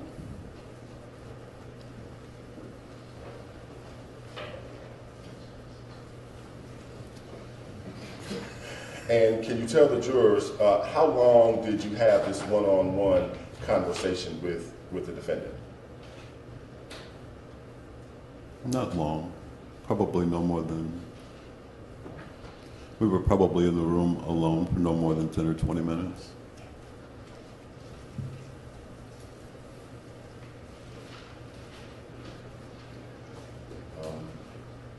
Can you tell the jurors what happened next? Strike that. Let me ask you a better question. Did Mr. Maples ever re-enter the room? He did. And can you tell the jurors, was Mr. Maples ever made a part of this one-on-one conversation that you had with the defendant? You mean about the offer specifically? About the offer specifically? No, sir. No. Okay. So you can say to the jurors that in your presence, there was never a conversation with Steve Maples about offering a bonus to the district attorney to reduce the charges or make him go away? That's correct. Okay.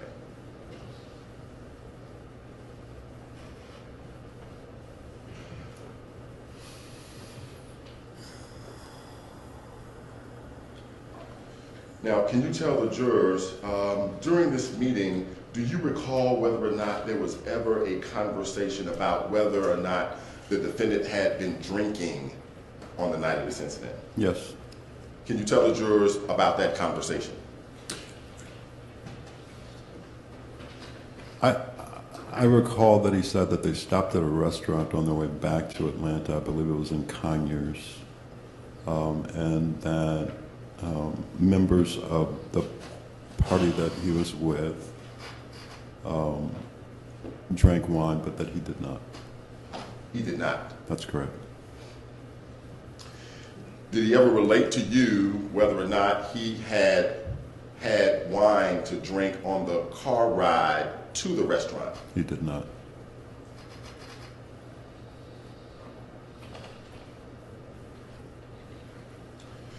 Can you tell the jurors, did you have a conversation with the defendant about whether or not he was asleep at the time that the gun went off? Yes, I believe that he said that he fell asleep after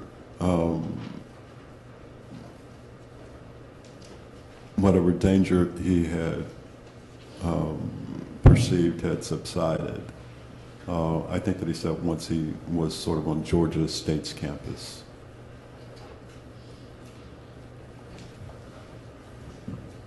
Did you have a conversation with him that made mention of a large group of people at the time that the vehicle exited the expressway? I don't remember whether he or not he said that there was a large group of people, only that he felt unsafe exiting where they exited. Okay.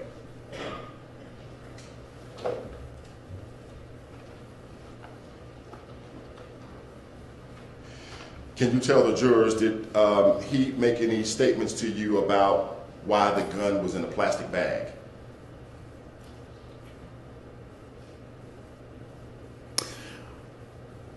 Either there or in a subsequent meeting, he said that he found it less likely to be stolen because it was in a plastic bag.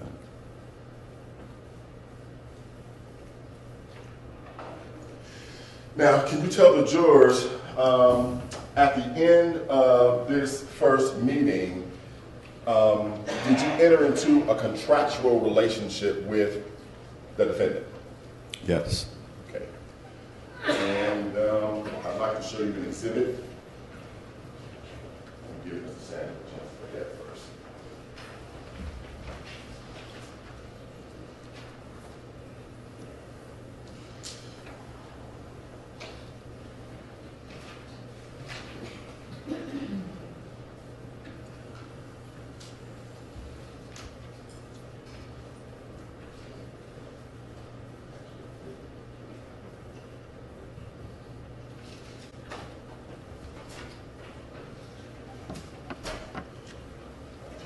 Your Honor, I am marking this exhibit as states 519. Take a look at that document. Mr. Dickerson, can you tell the jurors, do you recognize and can you identify states exhibit 519?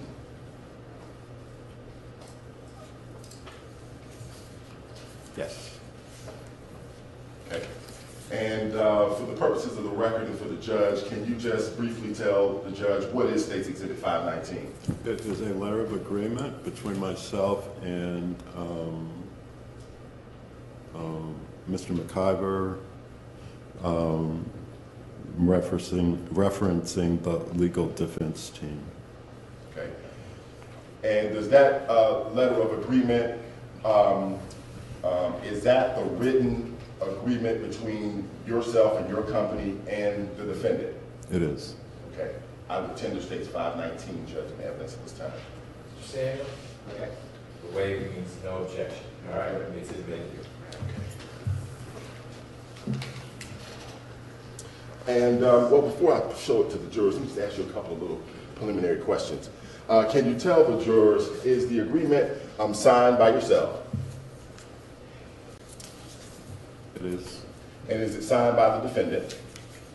It is. And can you guys hear? Okay. Ms. Samuel, you can hear? Okay. Just lean into the microphone. Yes, sir. Okay. And can you tell the jurors what date was the agreement signed? January 3rd, 2017. Okay. And can you tell the jurors, is each page of the agreement initialed?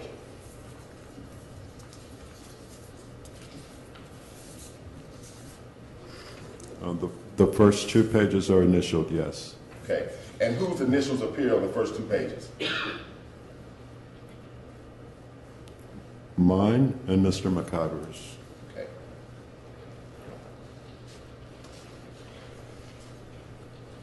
Okay. It's going to come up on your screen right here.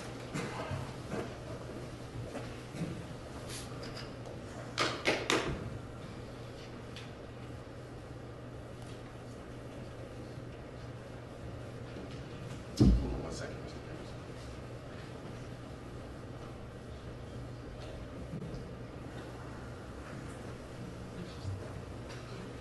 All right.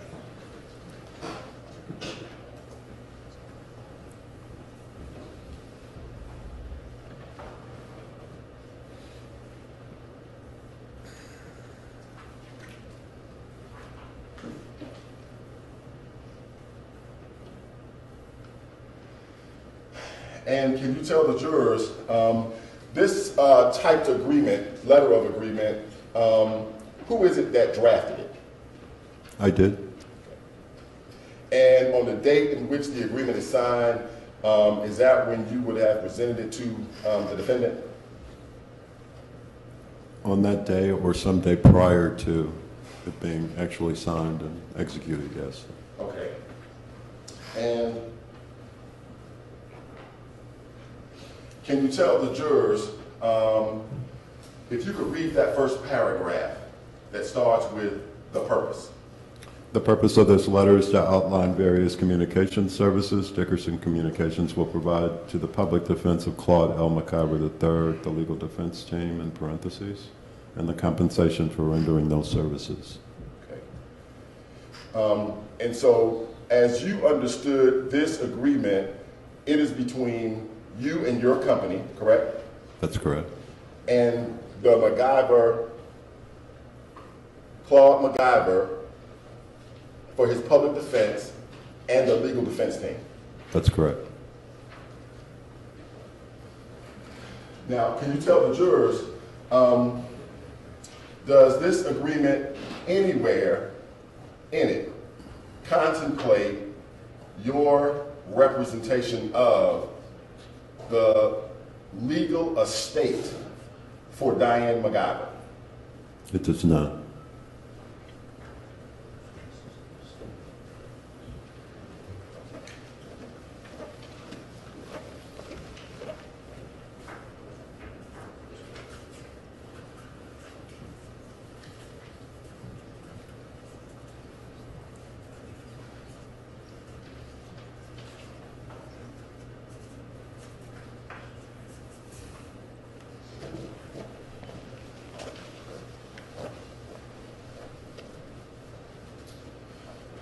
And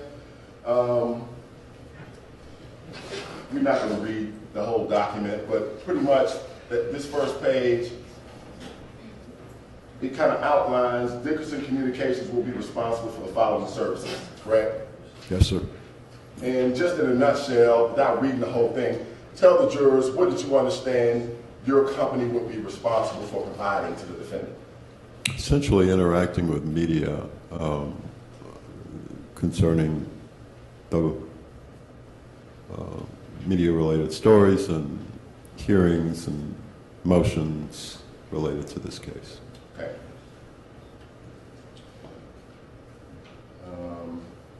You also go on further to outline in the execution of the plan, there are certain things that you agree that you'll do, correct? Yes. And generally speaking, what were the things that you agreed to do? The things that are outlined here are preparing public statements, talking points, position papers, to advance the legal team's issues and positions, to identify proactive opportunities to build on communications efforts, provide periodic assessments of media activities, and to study and analyze external perceptions and to report back to the team. Okay. To study external perceptions and report back to the team. What does that mean? I think that it means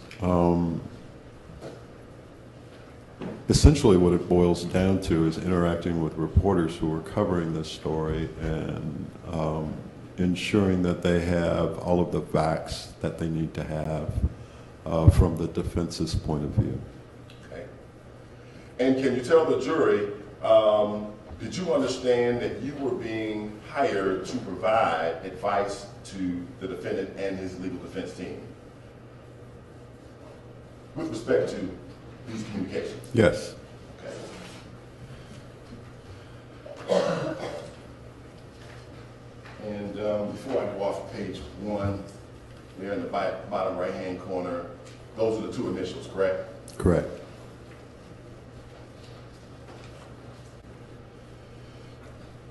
Page 2.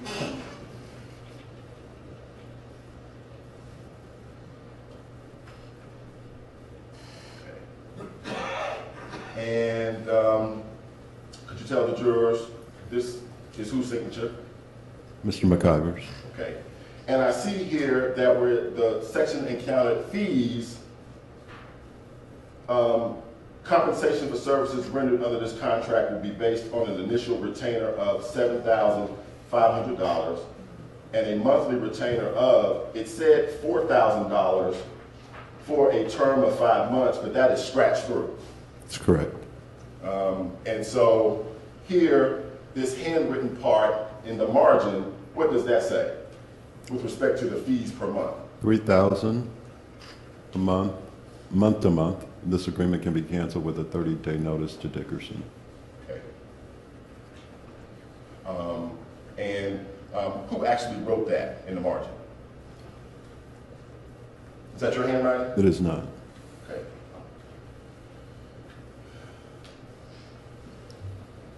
And so here again we see initials, correct? Yes.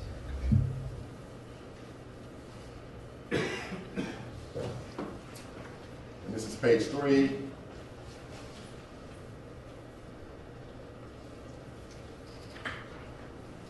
And the agreement is accepted by you when you sign it. That's correct. Okay.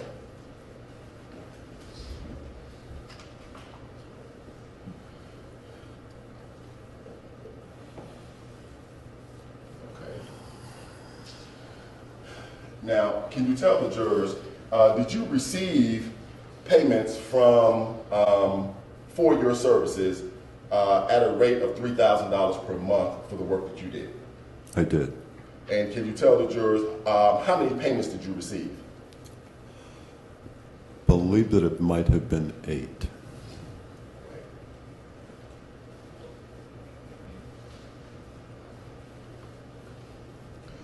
And can you tell the jurors, were you paid in cash? No. How did you receive payment? Check. And can you tell the jurors on whose account was the checks you received for payment for your services to the McIver defense team, on which account were those checks drawn?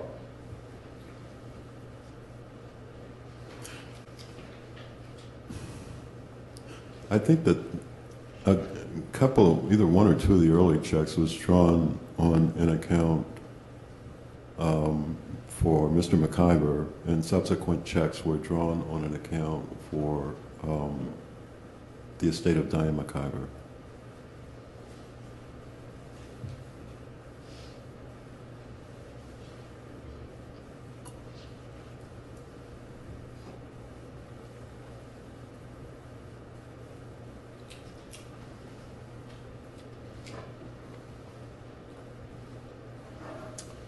Can you tell the jurors, it's a good place to, I'm about to pivot. Okay. We haven't had we have to break for lunch at about 12:20 sharp. I have to run a meeting that's going to be about an hour long, so the lunch break is going to be a little bit longer. So I'm loath to interrupt attorneys. Usually it's better to say, hey, finish direct, and then we can take a break. But if we don't take a break soon, we won't take a break until lunch, and that's not fair to you all. So let's take a shorter break, knowing that we have a pretty hard stop at 12:20-ish for what's going to be about an hour and 10-minute lunch break for you all, and then we'll get back in session. You all right with that? Yes, sir. Yes, sir. Okay. Go with Deputy Murphy, jurors, into the break room. We'll talk about the case, no outside research. And if this break feels a little shorter than usual, it's only because we're going to break for lunch a little bit earlier, and it'll be a longer lunch break. Thanks. All rise for the jurors.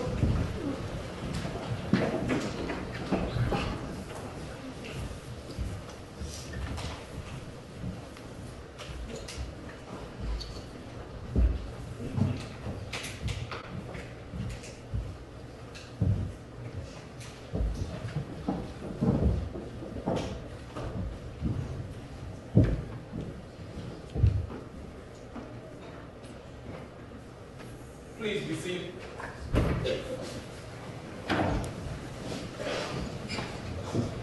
Mr. Rucker, anything? Well, he can step down just a sec. Anything before we break? No, sir. Okay. Mr. Samuel? All right.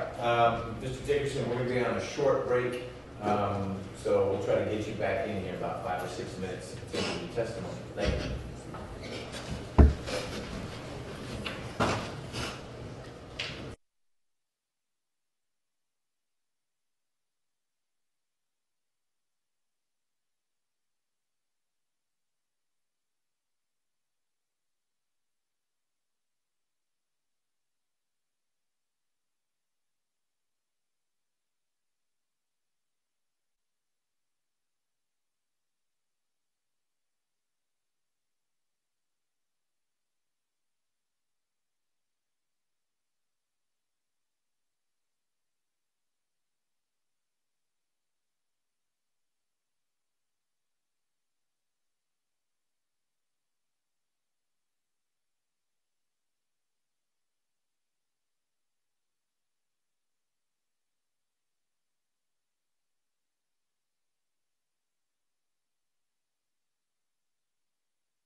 The witness stand, please. Let's bring the jurors in. All rise for the jury.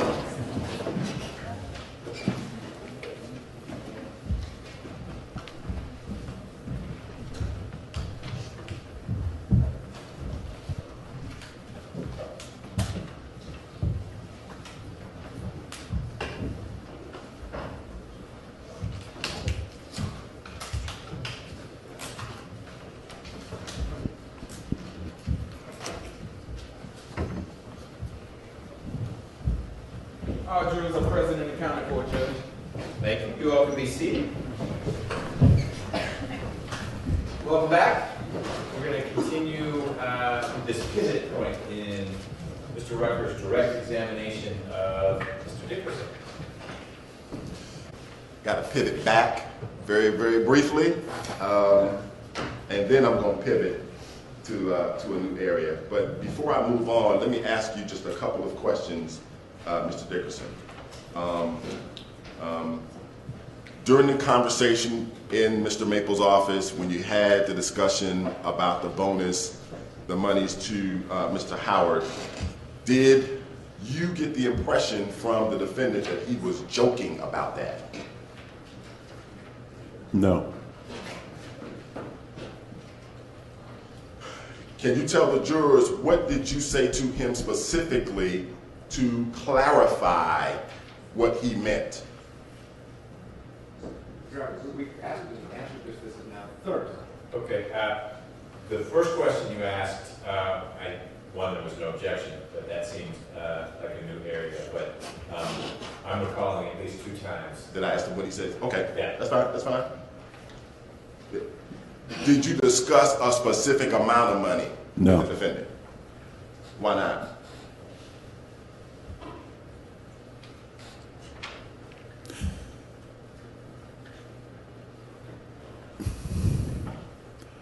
I don't know why we didn't discuss a specific amount of money, only that an overture to the district attorney had not been made. By whom? By me. And I didn't know if the district attorney would respond to an overture. And so it seems to me premature to talk about a bonus or success fee related to reducing or eliminating the charges. I'd like to show you an exhibit, Your Honor. I've marked the state's exhibit 521. I have given defense counsel an opportunity to take a look at it. Can you look at that exhibit, Mr. Dickerson, and tell the jurors you recognize and can you identify that exhibit? Yes, sir. These are checks written to my firm. Okay, by whom? The estate of Diane Smith McIver, Claude L. McIver III, executor. Okay. And those were checks that you received as payment for the services to the McIver defense team? Those were some of the payments, yes. Okay. Because how many checks are listed on that exhibit? 3. 3. Okay. I will attend the state's 521, Judge, and evidence. Any objection? Admitted. You'll come up here.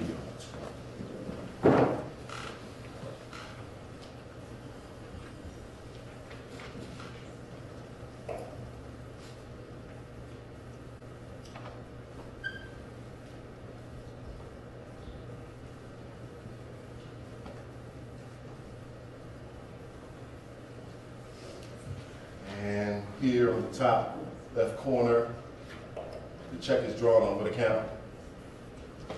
Estate of Diane Smith McIver, Claude L. McIver III, executor. And it's actually made out to your company in the amount of $3,000. That's correct. What is the date of this check? January 23rd, 2017. It's about 20 days or so after you signed your actual contract with Mr. McIver, correct? Correct. And you recognize the signature on that check to be his signature? I do.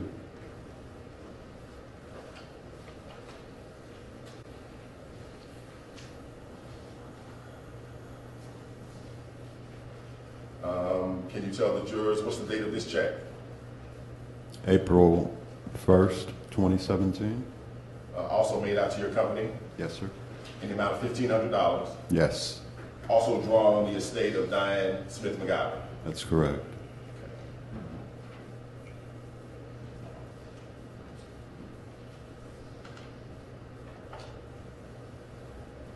And this third check, what's the date of this check? April 25th, 2017? Also for $1,500, Yes, sir. made out to your company Yes, from the estate of Diane Smith McIver, correct? correct.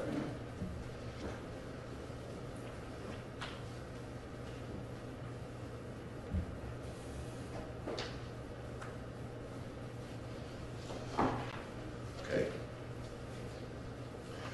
Pivoting. Can you tell the jurors, after this conversation with the defendant, did you make an attempt to actually contact Mr. Howard? I did. And can you tell the jury, when did you do that? Within days of our initial conversation and the agreement with Mr. McIver and his attorneys, that was a strategy that they wanted to pursue. Okay. And so we can be clear, what was the strategy that you were to pursue by contacting Mr. Howard? To seek reduction or elimination of the current charges, the charges at that time. Okay. And can you tell the jurors, did you have any intention in your mind that if you contacted Mr. Howard about a reduction in these charges, that you would communicate to him that the defendant was willing to offer him money to make the case go away? No, no.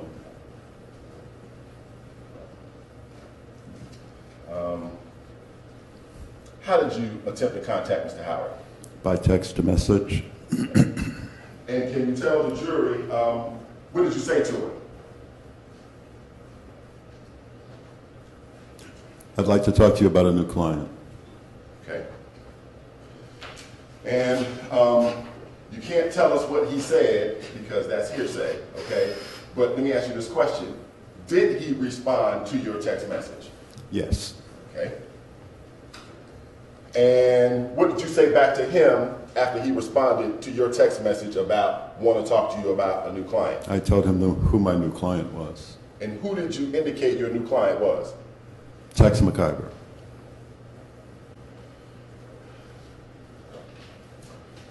And can you tell the jurors, did you receive a response from Mr. Howard once you said to him that your new client was Tex McIver? I received no response at all. No response.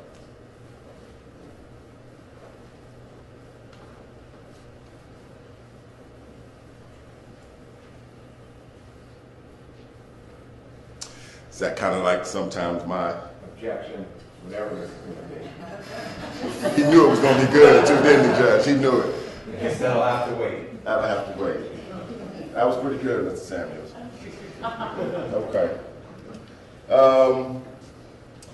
Can you tell the jury, from that day to this day, have you ever received a response from Mr. Howard in regards to discussing your new client, Tex McIver? No.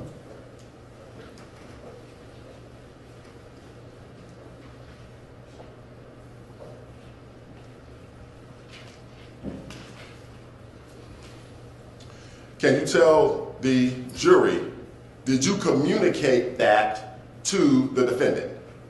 Yes. What did you say to him? He hasn't responded. He's not responding, and I think that that's instructive. I think that that's says a lot. And what do you mean by that? When you were telling that to the defendant? What he said is what's relevant, not what he meant. The witness.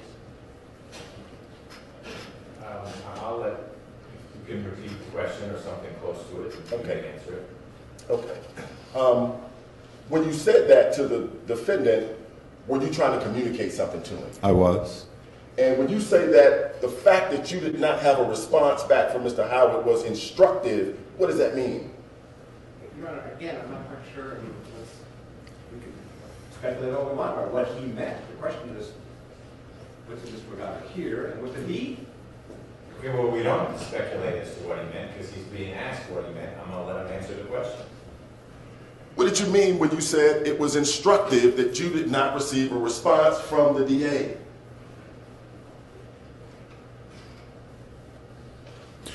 I meant to inform the client that the DA is not going to engage with me on this effort, and that that was an intentional thing, not an oversight.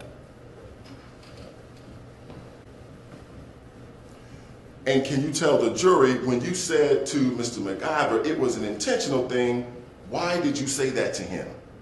Well, he did say, he already said what he said, now he's telling us what he. Right, so let's not blur the lines here. Okay, I realize okay. you asked him to explain what he meant, but if that's not what he said to Mr. McIver, then Okay, I understand. use different words. I understand. What did you say to Mr. McIver? Asked and answered. He's already asked that. Completely. About what happened when you attempted to reach out to the DA to communicate to him a possible reduction or dismissal of the charges. We're not going to get Mr. Howard to engage on that effort. It's not going to happen. What was his response? Disappointment? Try again?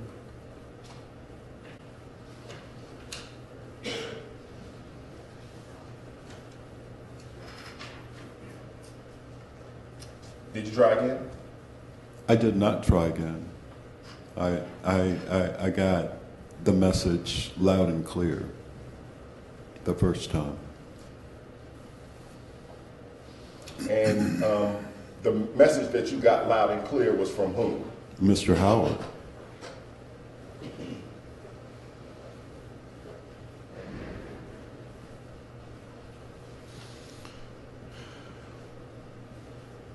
Can you tell the jurors, after this, was there any other conversations about an exchange of money to make the charges get dropped or dismissed during any time that you were engaged with the defendant? I don't recall any other conversation other than the initial one, which... Okay. Can you finish the sentence? Which?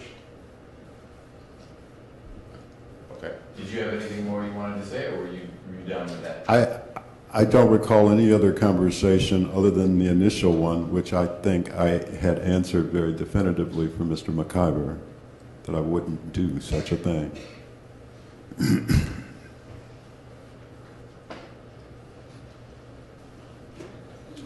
Now, can you tell the jury, did there come a point in time that you were no longer working for Mr. McIver? Yes, there became a point in time when I was no longer working for Mr. McIver. Okay. And can you tell the jurors, if we've got this check here, April 25th, 2017, can you give us a time frame under which you would no longer have been working for Mr. McIver? I was informed at a court hearing. It was the first court hearing at which Mr. Harvey was present as... Your Honor, caution the jury. Can we approach? Sure, well, you can approach, but first, we need to make sure, Mr. Rucker, that Mr. Dickerson isn't about to relay something that's not relevant, but I think more on point. He was informed, unless he was informed by Mr. McIver, then we could be getting I got you. into this area. Do you and still need to approach or recover? I understand, and if you would just grant me anything to do with. I need roads to grant you where that to. Okay. Okay. There was a court hearing in which Mr. Harvey was present. Correct. Okay. And you had a conversation with someone. I did. And don't tell us what the person said to you, but can you tell us who did you have the conversation with? Tammy Johnson. Who did you understand Tammy Johnson to be in connection to this case? An assistant or someone managing the affairs of the estate of Diane McIver, but also an assistant to Mr. McIver. Okay. Now, after you had the conversation with Tammy Johnson, did you have an impression in your mind? That my services would no longer be needed. And so, can you give us a time frame? Would it have been before or after this April 25th, 2017 check? After. After. Now, can you tell the jurors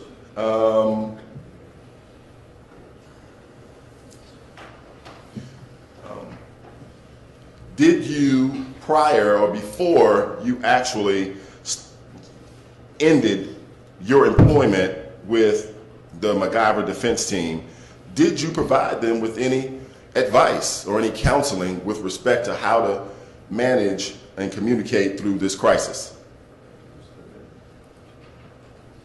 The defendant. Your Honor, I'm concerned about maybe some privilege issues here. Trying to be part of the defense team, and I don't know where we're going with this or how wide open this discussion is going to be. Well, I'll lay some foundation. Okay. Maybe that'll help put some contours around it, and then we can revisit the concern. Sure. Have you, Mr. Dickerson, you understand the nature of privilege with respect to representing clients? Yes? Yes. Can you explain it very briefly to the jurors? My understanding of privilege is that when you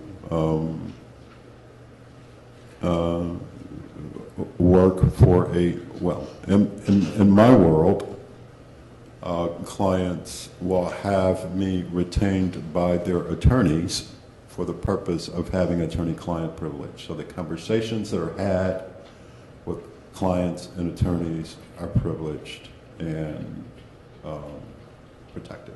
Okay. In this case, were you hired by the attorneys? I was not.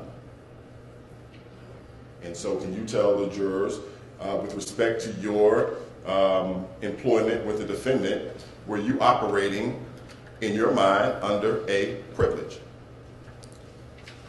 I would say not. I would say that I was not.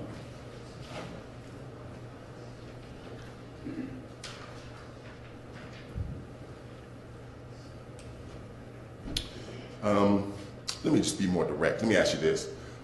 Did you become aware that the defendant, your client, had given an interview to Mark Winnie that occurred at the Fulton County Jail? I became aware of that interview, yes. Okay. And can you tell the jury, as part of your representation of the defendant, did you schedule that interview? I did not schedule that interview. Why did you say it like that? Because I would not have scheduled that interview. And why not? Because I didn't think that it was an inappropriate thing to do under the circumstances. Were you consulted about that interview? I was not. You were not. How did you find out about the interview? I watched it on television.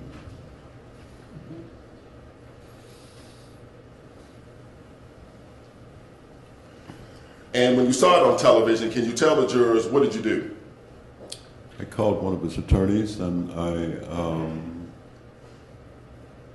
told him that I didn't think they needed my services anymore because they were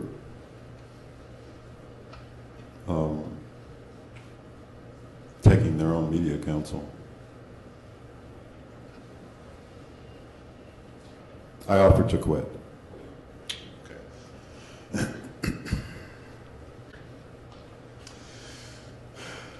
Now, can you tell the jurors, after the passage of some months, did you get the opportunity to actually see Mr. Howard? Yes. Can you explain to the jurors how that happened? I was at an Atlanta Hawks game with a friend, and we encountered Mr. Howard. And the friend is a former mayor, a former neighbor, rather, of Mr. Howard's. And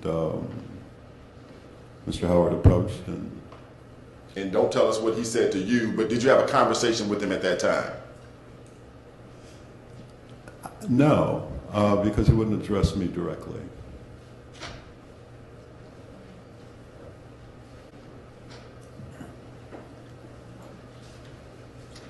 And can you tell the jurors, can you give us a time frame about when would that have been?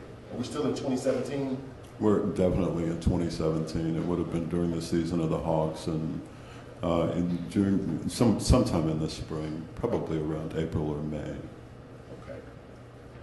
And can you tell the jurors, was there another occasion in which you actually got a chance to not only see Mr. Howard, but have a conversation with him?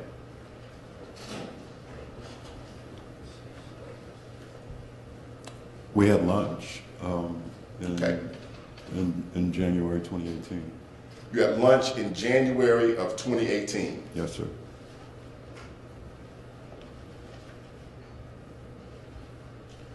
And in January of 2018, were you working at all for the defendant? No. About how long had it been since you had had any contact with the defendant?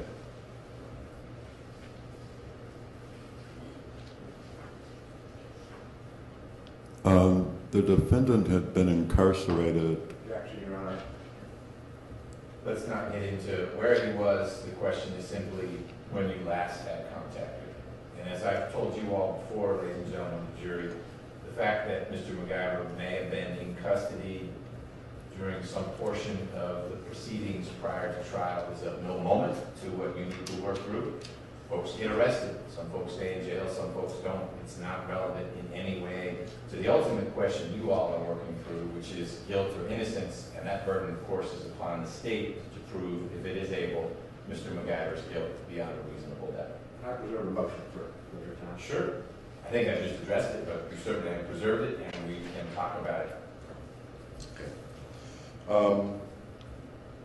Would it be fair to say that it had been several months since you had the opportunity to speak to or talk to the defendant? Yes. Okay. And the January lunch that you had with Mr. Howard, can you tell the jury how did that get set up?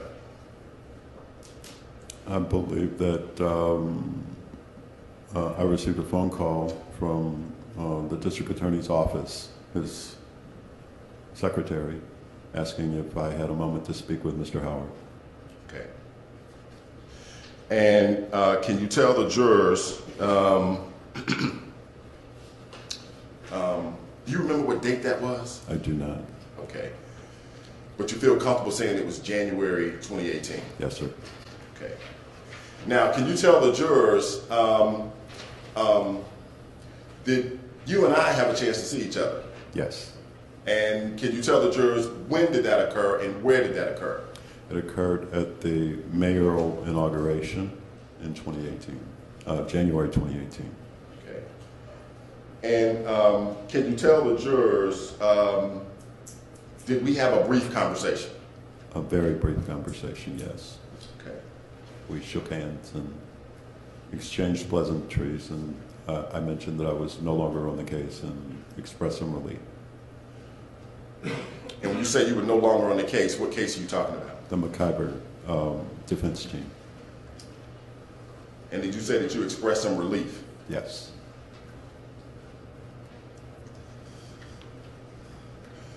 And can you tell the jurors, where did you have lunch with Mr. Howard? Mary Max. Mary Max, down on Ponce de Leon? Yes. And can you tell the jurors, was that the first opportunity that you had had to have lunch with Mr. Howard in quite a while? Oh, yes. How was your exchange with Mr. Howard at that time? It's just normal, and just talking about different things, local politics and things of that sort. Okay. And can you tell the jurors, during that conversation or during that luncheon, was that the first opportunity that you had had in order to communicate or tell him what it was that the defendant had asked you to do? Yes, Did you tell him? I did.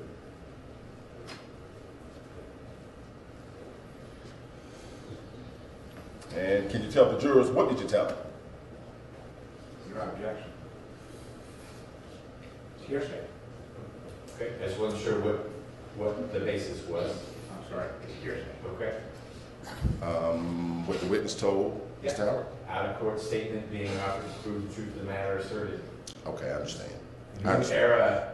I understand. You're right. Yeah. Absolutely. How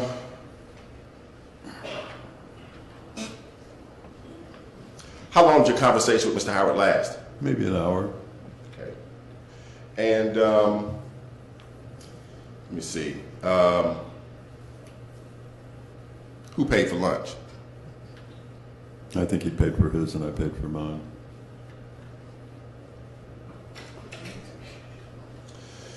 And can you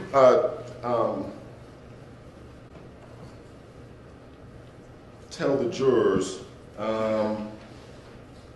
was it sometime after that conversation with Mr. Howard that I had a chance to kind of meet with you at the office? Yes.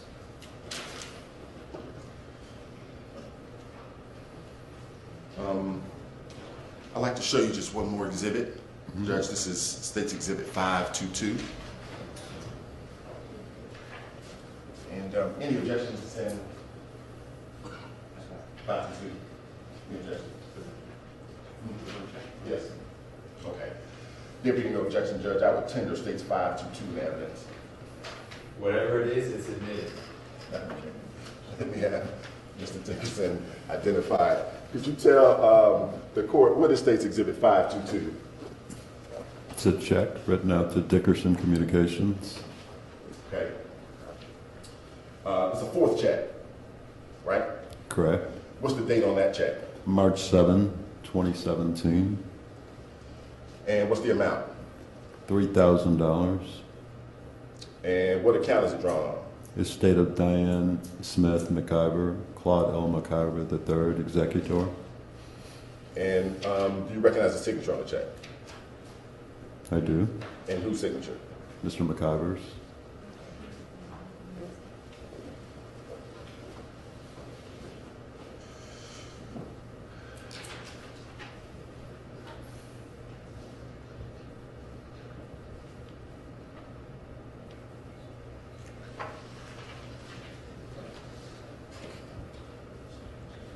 Right.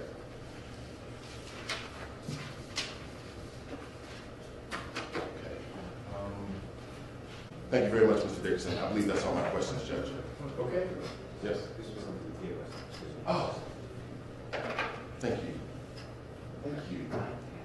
You did. Thank you. In front of the jurors, I'm saying thank you to Mr. Samuel and Mr. Harvey. I had shown them an exhibit, Judge, and had neglected to get it back. I wanted them to review it before I showed it to the witness. This is State's Exhibit 520.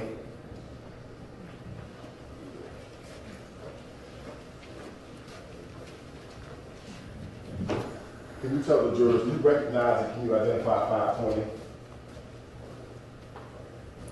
It appears to be a list of phone calls.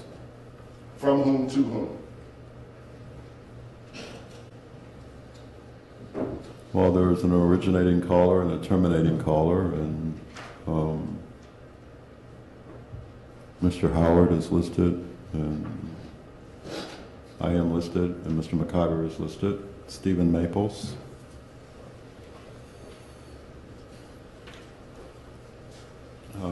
And I don't see any other individuals listed in this Okay. list of phone calls. And you recognize the numbers contained on that exhibit to be phone numbers belonging to a phone that you had at the time of this communication with the defendant? Yes.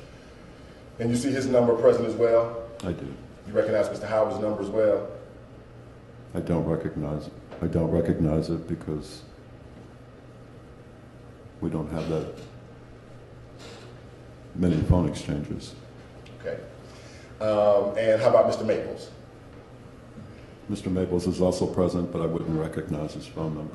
Okay. That's Exhibit 521? 520. I'm sorry, 520. Judge, I will tender 520, understanding that Mr. Howard number, I believe, has been connected up through a prior witness. I believe Mr. Maples' number has been connected up as well, as has Mr. McIver. Samuel, any objection to the admission of 520? I don't mind putting it at this point, but I'm not sure I agree with Okay. the representations. And I may have misspoke because now I just checked Ms. Connery. She says Mr. Howard's number has not been connected up. I would agree, that's my recollection as well. The others we've heard a whole bunch about, the Right. Maples and McIver numbers. I just wanted to check to see if Agent Fitzgerald, I may have missed it, but I've been corrected. So I want to correct the record with respect to the Mr. Howard's number has not been admitted in the evidence yet. And subject to having that one line in the phone record redacted out, I would tender states 520, Judge, in the evidence. Okay. No, I don't want to read that. How about it's admitted provisionally, and we'll work through whether there's a stipulation as to what Sure, the phone number sure. is or how that's going to Sure, work. that's fine. But I'll admit it provisionally, and, Okay. and we'll go from there. Sure. And just so the jurors want to look at it, can you tell the jury what are the last four numbers for your phone? 1972.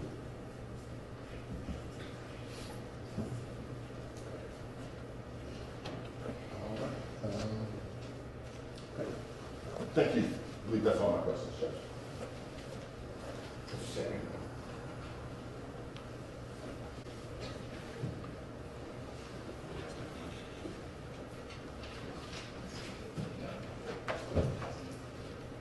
Mr. Dickerson, my name is Don Samuel. I don't believe we've ever talked, have we?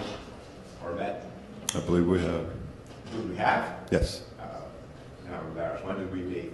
In your office. In my office? Yes, sir. When did we meet in my office? With another party talking. Some other case? Not a case. Not a case. Just things related to your office. You know the lawyers in my firm or something? No, the meeting was with you, but that's okay.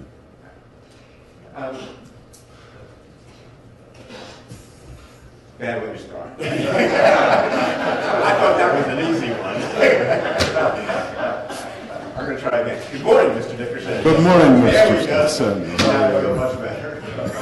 This is going to go real smooth. Mr. Dickerson, let me get a little bit of a timeline here. Sometime in December of 2016 is the first time that you had contact with Mr. McIver, is that correct? Yes. Okay. And just from the phone records, I just noticed that Exhibit 520, that you also had a phone conversation with, it looks like from the record, with Paul Howard in December of 2016 that lasted 10 or 15 minutes. You got the exhibit up there. You see that's like the first one on the ledger there? It is. Okay. So you had a phone conversation with Mr. Howard of, how many minutes is it? Would you mind telling us the elapsed time? 18 minutes and a second. Okay, 18 minutes and 1 second in early December 2016. December, Say yes. December 6th. Of 2016. Correct. And then you end up getting a phone call from either Mr. Maples or Mr. Hill, who were the two defense lawyers at the time, correct? I received an email from Tammy Johnson, I believe on either the 26th or the 27th of December. Right after Christmas. Yes. To go meet with the defense lawyers and agree to meet with them over at Steve Maples' office in Decatur, correct? Correct. And you meet with them and either in the presence of the lawyers or alone at some point, you're in a conference room and Mr. McIver describes the facts of the case to you, correct? Yes. Correct? Yes. And what he says is that they're driving on I-20, they get off at Edgewood, correct? Coming back from the ranch, He right? seemed unsure of what the exit was, but yes. Okay. And he was fearful, he woke up at the bottom of the exit ramp, right? Mhm. You need to say yes or no for the court. Yes. Okay. And it was at that point that he asked Diane, who was in the front passenger seat, to give him his gun, correct? Give him the gun that was in the console, correct? Correct. And it was in a Publix bag, right? It was in a plastic bag as it was described to me. Okay. And either then or some subsequent time, he said that's because he figured if the gun remained in a Publix bag or a plastic bag, that if someone broke into his car, it wouldn't be readily apparent that it was a gun in it, correct? Correct. And they're driving away from that part of Atlanta, correct? And get on Piedmont and start heading north, correct? Yes. And he tells you that he fell back asleep, right? Yes. And he got to wherever it was, 12th Street, 14th Street on Piedmont, and he's awakened by the flash and the noise and the gun going off, correct? Yes. And even though you're not a lawyer, having heard from him, you thought maybe you would go to Paul Howard and be able to talk him out of this case, right?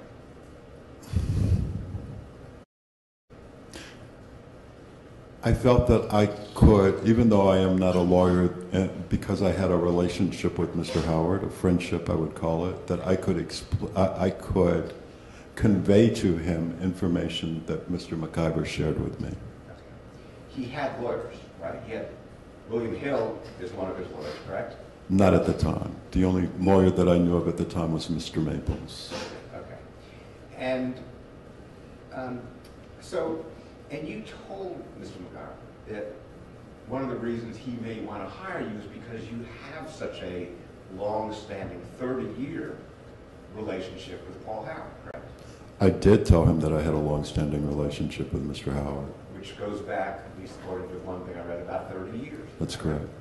You knew him when he was an assistant DA, like these folks, at one point in the DA's office. Then he went into private practice, like three of us over here. And then he was running for solicitor when you met him back in the mid-'80s, correct? That's correct. And you've known him ever since. I have. And you've met with him many, many times over the years. I have. Sometimes professionally, sometimes personally. Friendship, right? Mostly friendship or personally, but a few times professionally, yes. Meaning either working with another defendant at some point or something else that was in the DA's office's jurisdiction, correct? Correct. And now let me,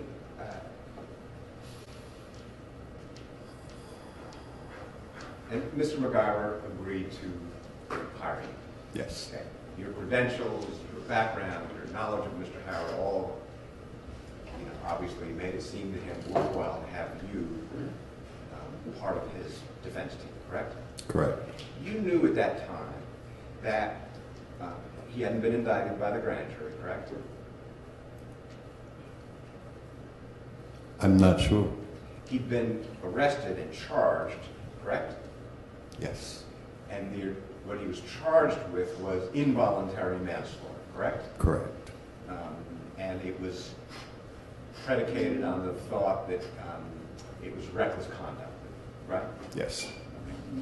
And there was no charges of obstruction of justice at that time. No. There were no charges of influencing a witness at that time. No. No charge of aggravated assault or felony murder or malice murder, correct? Correct. It was just, your understanding was one count of involuntary manslaughter, unintentional killing, correct? Yes. Okay. And Mr. McIver said, in essence, will you help me either get the charge reduced or eliminated altogether? And yes? Yes. And he described the facts of the case to you, correct? Correct. And you said you would go talk to Paul Howard about it. That was really about all you had to offer, wasn't it? Well, there was a tremendous amount of media interest in the case, and so I had that to offer as well. Right. Well, okay, so let's turn there. The media coverage was something that was engendered in large part because of this representation made by Mr. Crane, you knew all about that, about the reason that he took the gun, asked Ms. McIver for the gun at the bottom of the exit ramp, whatever it is, was because that there were people milling around, maybe carjackers, maybe homeless people, and maybe it was a Black Lives Matter protest, right? Correct. That had engendered a firestorm of media, correct? That's correct. And it was sometime in December of 2016 that the defense team said, Mr. Crane has not been serving us very well, correct? We're going to hire Mr. Dickerson to help us get out of this media problem, right? I suppose. But when you met with Mr. McIver, in addition to dealing with the media problem, it was also to try to get the charge, it was just a charge at that point, reduced or eliminated, correct? Correct. Because you could go talk to Paul Howard and do it, right? I don't know that they knew that ahead of time. I offered after hearing his story. Say it again? I said, I don't know that they knew that I had that relationship ahead of time unless someone told them that. Okay. I offered to do it after hearing his story. Okay. So let me talk to you a little bit about the nature of a success fee, as you call it, okay? This is something you do with many of your clients, correct? Some. And a success fee, sometimes lawyers refer to it as a contingency fee. Have you ever heard it I have. referred to as a contingency fee? Only with lawyers. Okay. Yes. So we call it a contingency fee. In your business, you call it a success fee, right? That's correct. And just to kind of boil it down, if you hire me and I achieve the results you want achieved, you will pay me extra, right? Correct. It's like a baseball player who may get a contract of $6 trillion a year, but if he gets 60 home runs, he gets 100 trillion, right? Correct. Okay. If I do well, if I just do the work that I say I'm going to do, I get my $3,000 a month. But if I succeed, I get more, right? Yes. It's a bonus. It is. And you call it a success fee. Yes. And not unusual in your business, as you said. Not unusual. All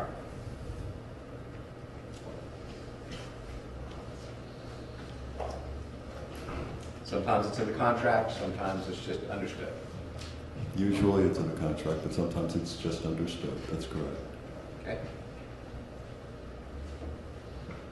And as I understand it, in this case, you talked about a success fee with him, but never actually reached a number. That's correct.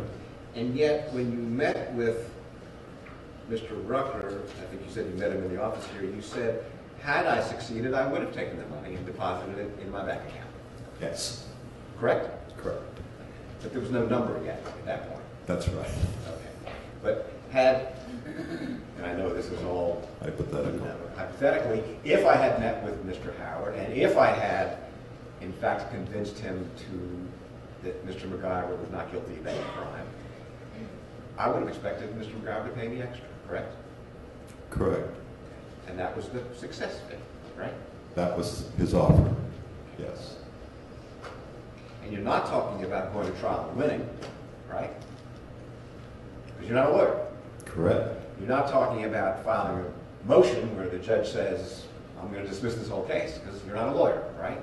Correct. It was just to go talk to Mr. Howard and see if your persuasive ability, and at least by that point, Mr. McIver knew who you were and your relationship to him. If you could talk Mr. Howard out of it, you get a success, correct? That was the understanding.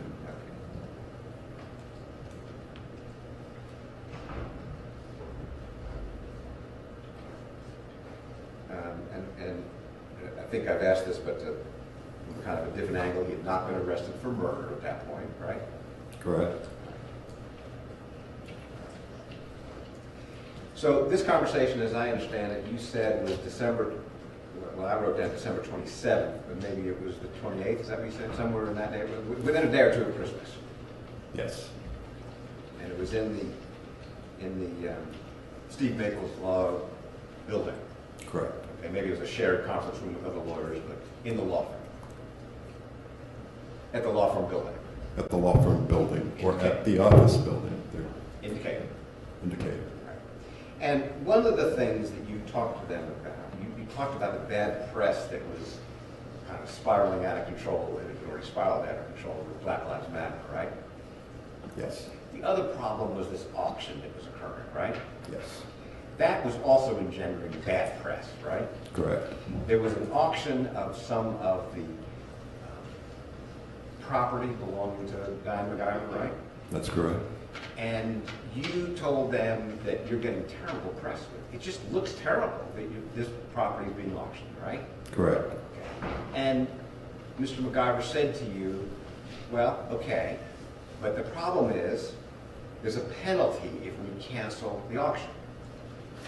Remember him telling you that? Yes, Okay. So even though you said this is a bad idea, it's just the optics are bad, right? What it looks like is bad. He said, I can't change it now because there's a cancellation fee, right?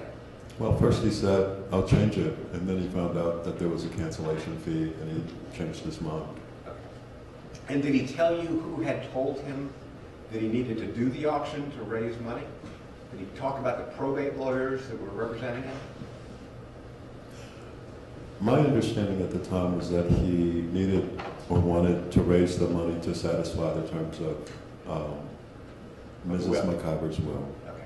So your understanding was that the will required that certain money be paid upon her death, but you need cash to do that, right? From the estate. Correct. Sell the property in an auction, raise the cash, pay the bequests, correct? Correct. So again, hypothetically, if the will says give John Doe $100,000 and the estate doesn't have a bank account with $100,000 in it, the theory is you sell some of the assets of the estate, generate $100,000, pay John Doe, so John Doe at least has been paid, correct? Correct. Okay. And that's what he expressed to you was the reason for having the auction, correct? Correct. And you said, nevertheless, it doesn't look good. You got Black Lives Matter bad press. You got this bad press. If I'm your press guy, you got 2 strikes against you already. It has nothing to do with the shooting, though, right? It has a lot to do with public perception. Public perception. Right? That's what the focus is, the public perception, Yes. right? That's what your job is. Yes.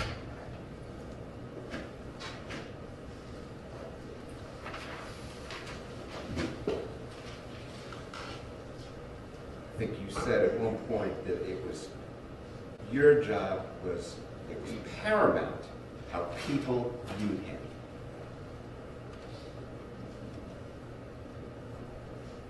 That's a question.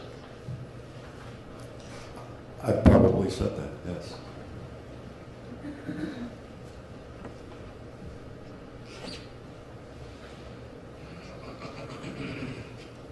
Can you tell me how many times person? I can't. Maybe a half dozen times And that's between outside of the courtroom.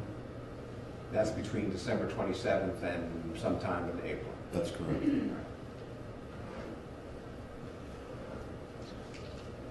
Now, Your Honor, excuse me one second.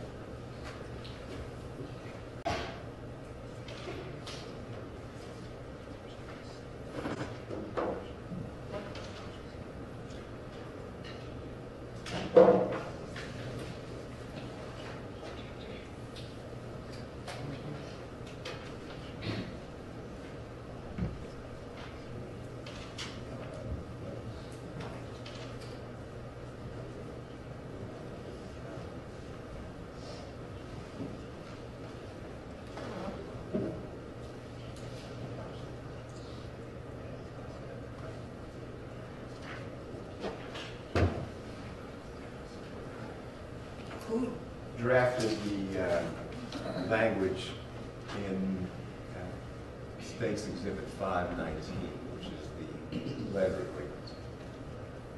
I would have drafted that language.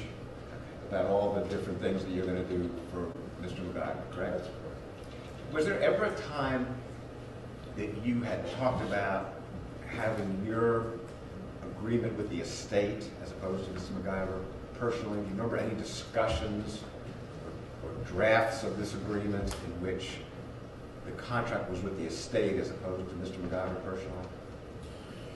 Yes, I remember there being some conversation about submitting another agreement with the estate. Yes. There was going to be two agreements? Naming the estate, that's correct. And was the idea that the estate was getting some service and Mr. McIver was getting some service from you and they would split the 3,000 or something like that? That was my understanding, yes. Okay. So, do you know if you have a copy of a second agreement in which it was $1,500 for the estate and $1,500 for... I think I neglected to draft that agreement and to get it to Mr. McIver.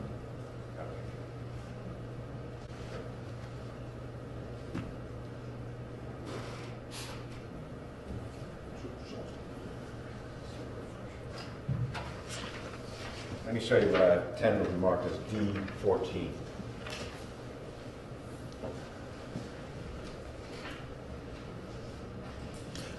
Oh, okay. Does that refresh your recollection of It how does. It does. Okay. Would you have drafted D14? I would have, because it's just boilerplate language primarily. I'm going to tender D14. Any objection? No. D14 is admitted. It is, in many regards, I'm not going to go word for word, essentially the same as State's Exhibit 519, except instead of being an agreement with Mr. McIver, it's an agreement with the estate to essentially provide the same service, correct? Am I right? You are. Okay. And, you know, to be fair, it was never signed, correct? Correct. Page 2, I'm kind of showing you sloppily on the screen here. This one was never signed, so it was an idea, it was a draft, but you ended up just receiving the $3,000 per month from, based on the one contract that's It announced. was, I remember it being requested. I didn't recall actually changing the language. No problem. And you got a, but you didn't get a retainer, did you? Just $3,000 a month? I think that there was a retainer. It was a retainer, $7,500 retainer? I don't recall if it was 7,500.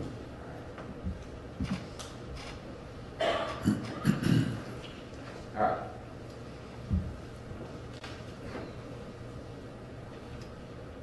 You told the, what do I have, Judge? 10 minutes?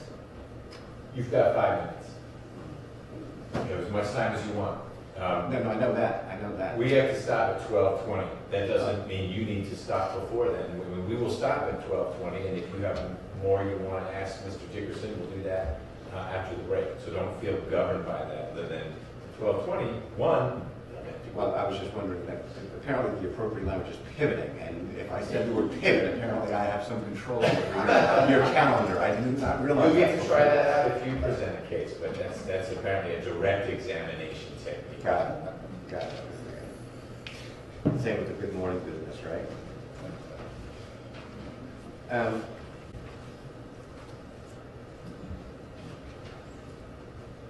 So, the conversation in Mr. Maple's office happens on December 27th, 28th, okay? You gotta say yes or no, I'm sorry. Sometime in late December or early January, yes. And you, at some point, send a text to Walt Howard. It, in essence, says, I've been hired, I've got a new case. Apparently, you didn't even mention the name, right? I did not. Maybe because you figured without a name, you'd at least pique his curiosity, and he'd write back to you. Whereas if you said the name, you kind of spilled the beans too early, right? That's correct. So you tell him I have a new case, and he calls you, and whatever the conversation is, or texts you back. No. Well, I thought. But he didn't call me. He responded in a text message. Okay, he sends you a text back, who is it? You respond, and after that, as you put it, crickets, right? Correct. And what crickets means is silence. Correct. I knew it was. And so So, when does that text exchange occur? Have you been able to go through your phone and find the date of that text message? I have not. I don't keep those text messages in my phone for that length of time, but it would have been in January 2017. Right. Well, the reason I'm asking is because your contract is January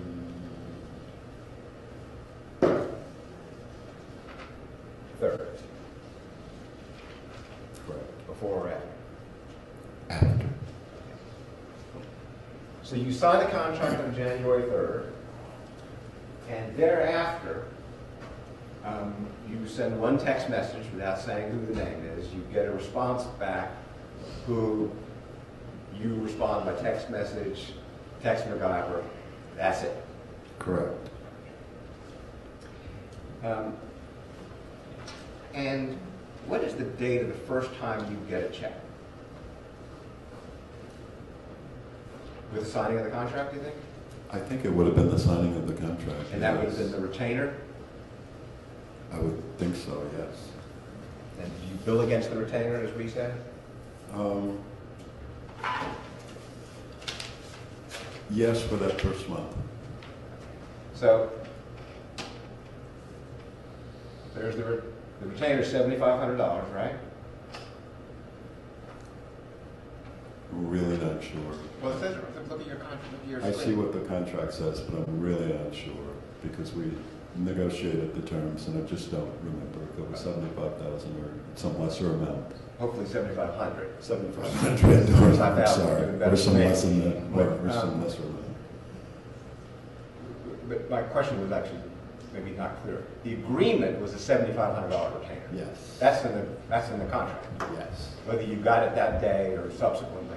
And the way a retainer works is you get paid, and then, at least in theory at least, the next 2.5 months they don't have to pay you because you've already been paid up front, the $7,500, right? No, that's not the way it works in my business at all. There's just ordinarily an awful lot of work to do initially. But you're not being paid by the hour, are you? I'm not. So what's the $7,500 retainer for? Well, the $7,500 retainer is for just delving and immersing oneself into the project, whatever the project happens to be. Okay, so you're actually getting $3,000 a month and $7,500. That's correct. The $7,500 is not. It's down. not. It's Down payment on the $3,000. It's not a down payment on the $3,000. Got it. Okay, so you're getting $3,000 a month in addition to the initial retainer. In addition to one initial retainer, that's correct.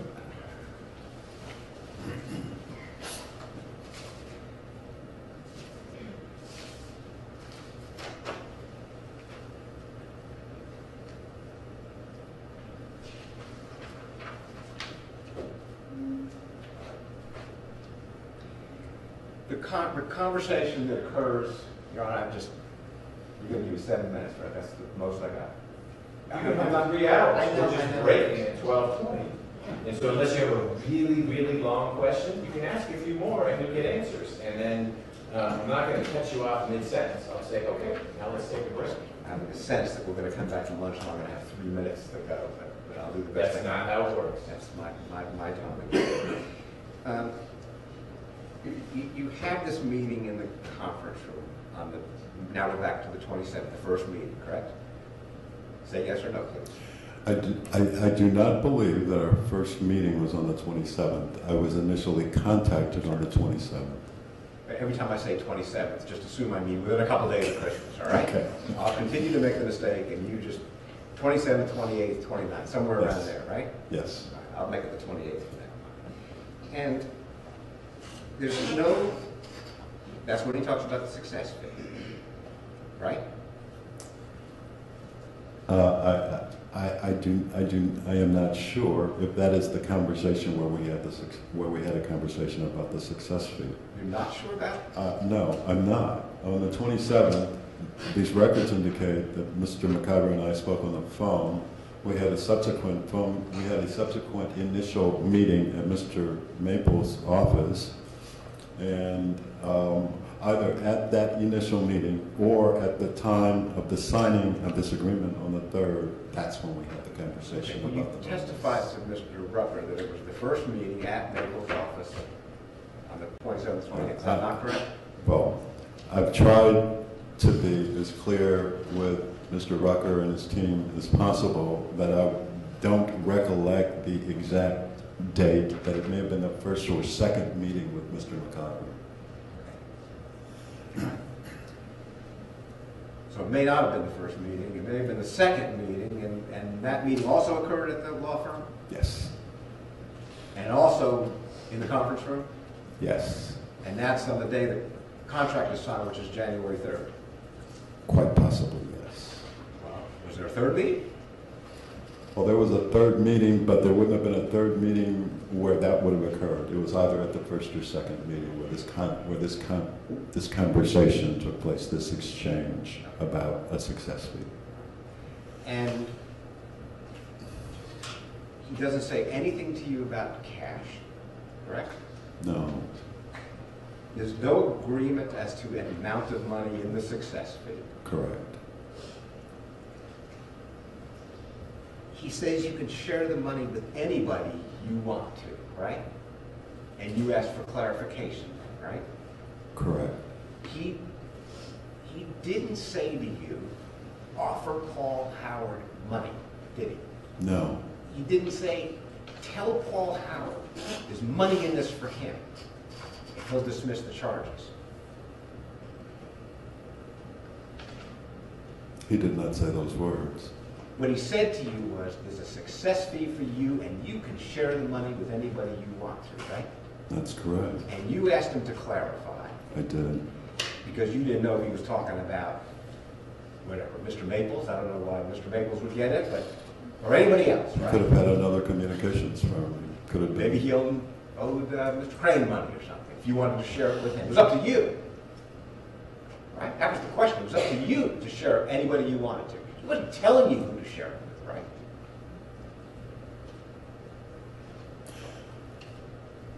I don't think that he was telling me anything other than if you can get the charges reduced, there's a success fee in it. And you can share it. Well, I wanted to be able to finish his answer. Yeah, you've been talking over him a little bit. Zeal. His words to you, which you expressed over and over for direct Can you examination. finish his answer before we get to another question? He was mid-answer when this came up. Finish. You may have now forgotten what you were talking about. Did you have more you wanted to say? I think Okay. that we All right. finished the answer together. Say it again? I said, I think you and I finished the answer together. You can share it with whoever you want to. And you took that to mean you could bribe Paul Howard if you wanted to. I didn't take it to mean that. I asked for clarification because I thought that it was an odd thing to say and I didn't know who he was talking about. And so I sought clarification. And he said, including Paul Howard. He did not. Go ahead. What did he say? The DA? His words left me with the distinct impression that he was asking me to share this amorphous success fee with Paul Howard. I hadn't offered to reach out to anyone but one person, and that was Paul Howard. That's the impression you formed? That's correct. Huh? That's correct. He didn't say, offer Paul Howard $5,000, $10,000, tickets to the Hawks game, nothing. No monetary amount was ever discussed. Never said anything about cash. No.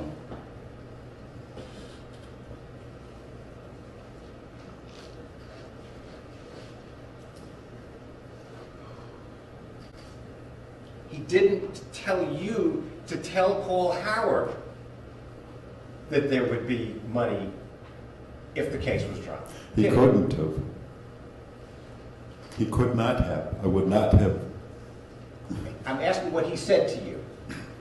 Mr. McIver never said to you, tell Paul Howard if the charges are dropped, there'll be money in it for him.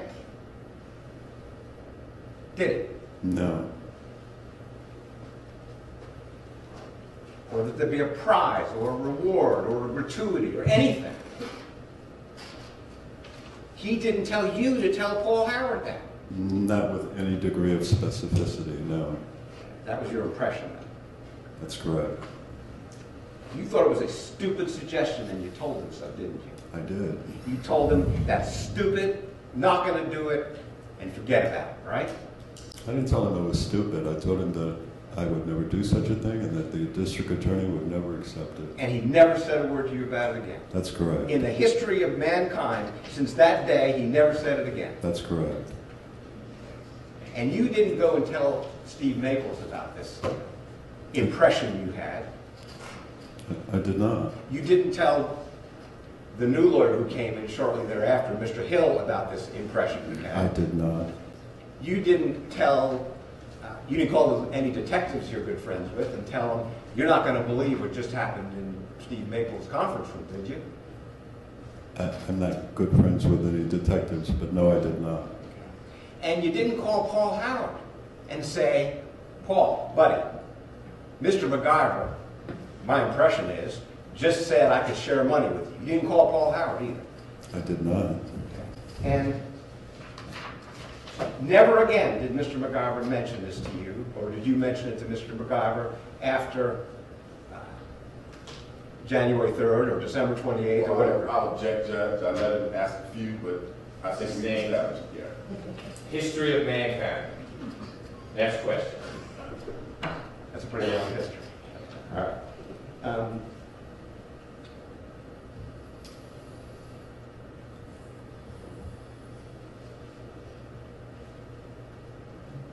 You didn't rip up the contract. I did not. You didn't say take your money and go drop dead. I'm not going to represent you anymore. I did not. You didn't tell the lawyers I'm going to have nothing more to do with this case. I did not. You didn't have any problem accepting the $7,500 and the $3,000 a month for the next 5 or 6 or 7 months, however many it was. That's correct.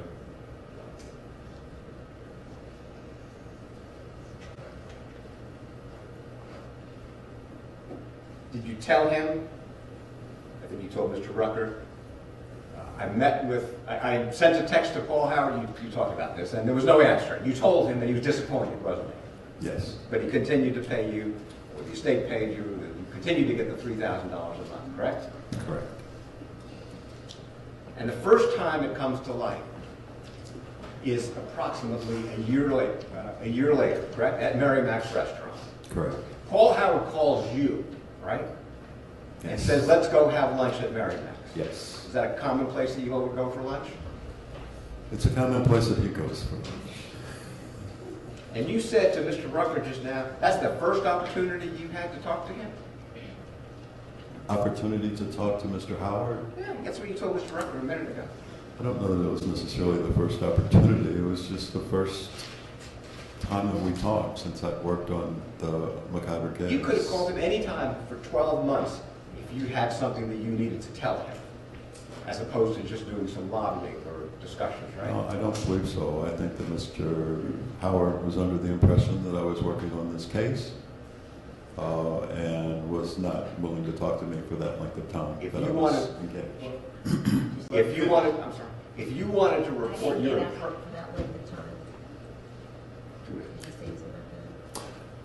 And did not want to talk to me while I was engaged.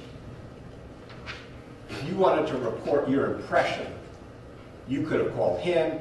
You know Clint Rucker. You could have called Clint Rucker, right? You've known Clint for decades, right? I've known him for years, yes. If you wanted to report your impression, you could have called him, right? But you didn't do that either, did you? I did not. I saw no reason to. Okay. Fair enough.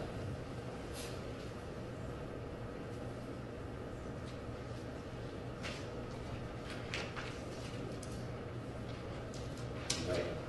I just wondering if you're done. If you're not done, that's okay. I'm done. All right. Ladies and gentlemen, we are going to break for lunch. As I mentioned, it's going to be a little longer than usual. If you all could be back by 1:30, we'll do our best to get you back in here a little bit after 1:30. We'll see if there's any redirect of Mr. Dickerson, and then see if there are any juror questions. During lunch, enjoy yourselves as a group, individually. Don't talk about the case, no outside research. I think we'll be seeing the state rest this afternoon. I'm hearing on good info. We'll see where we go from that. All right? Thank you. All rise for the jurors.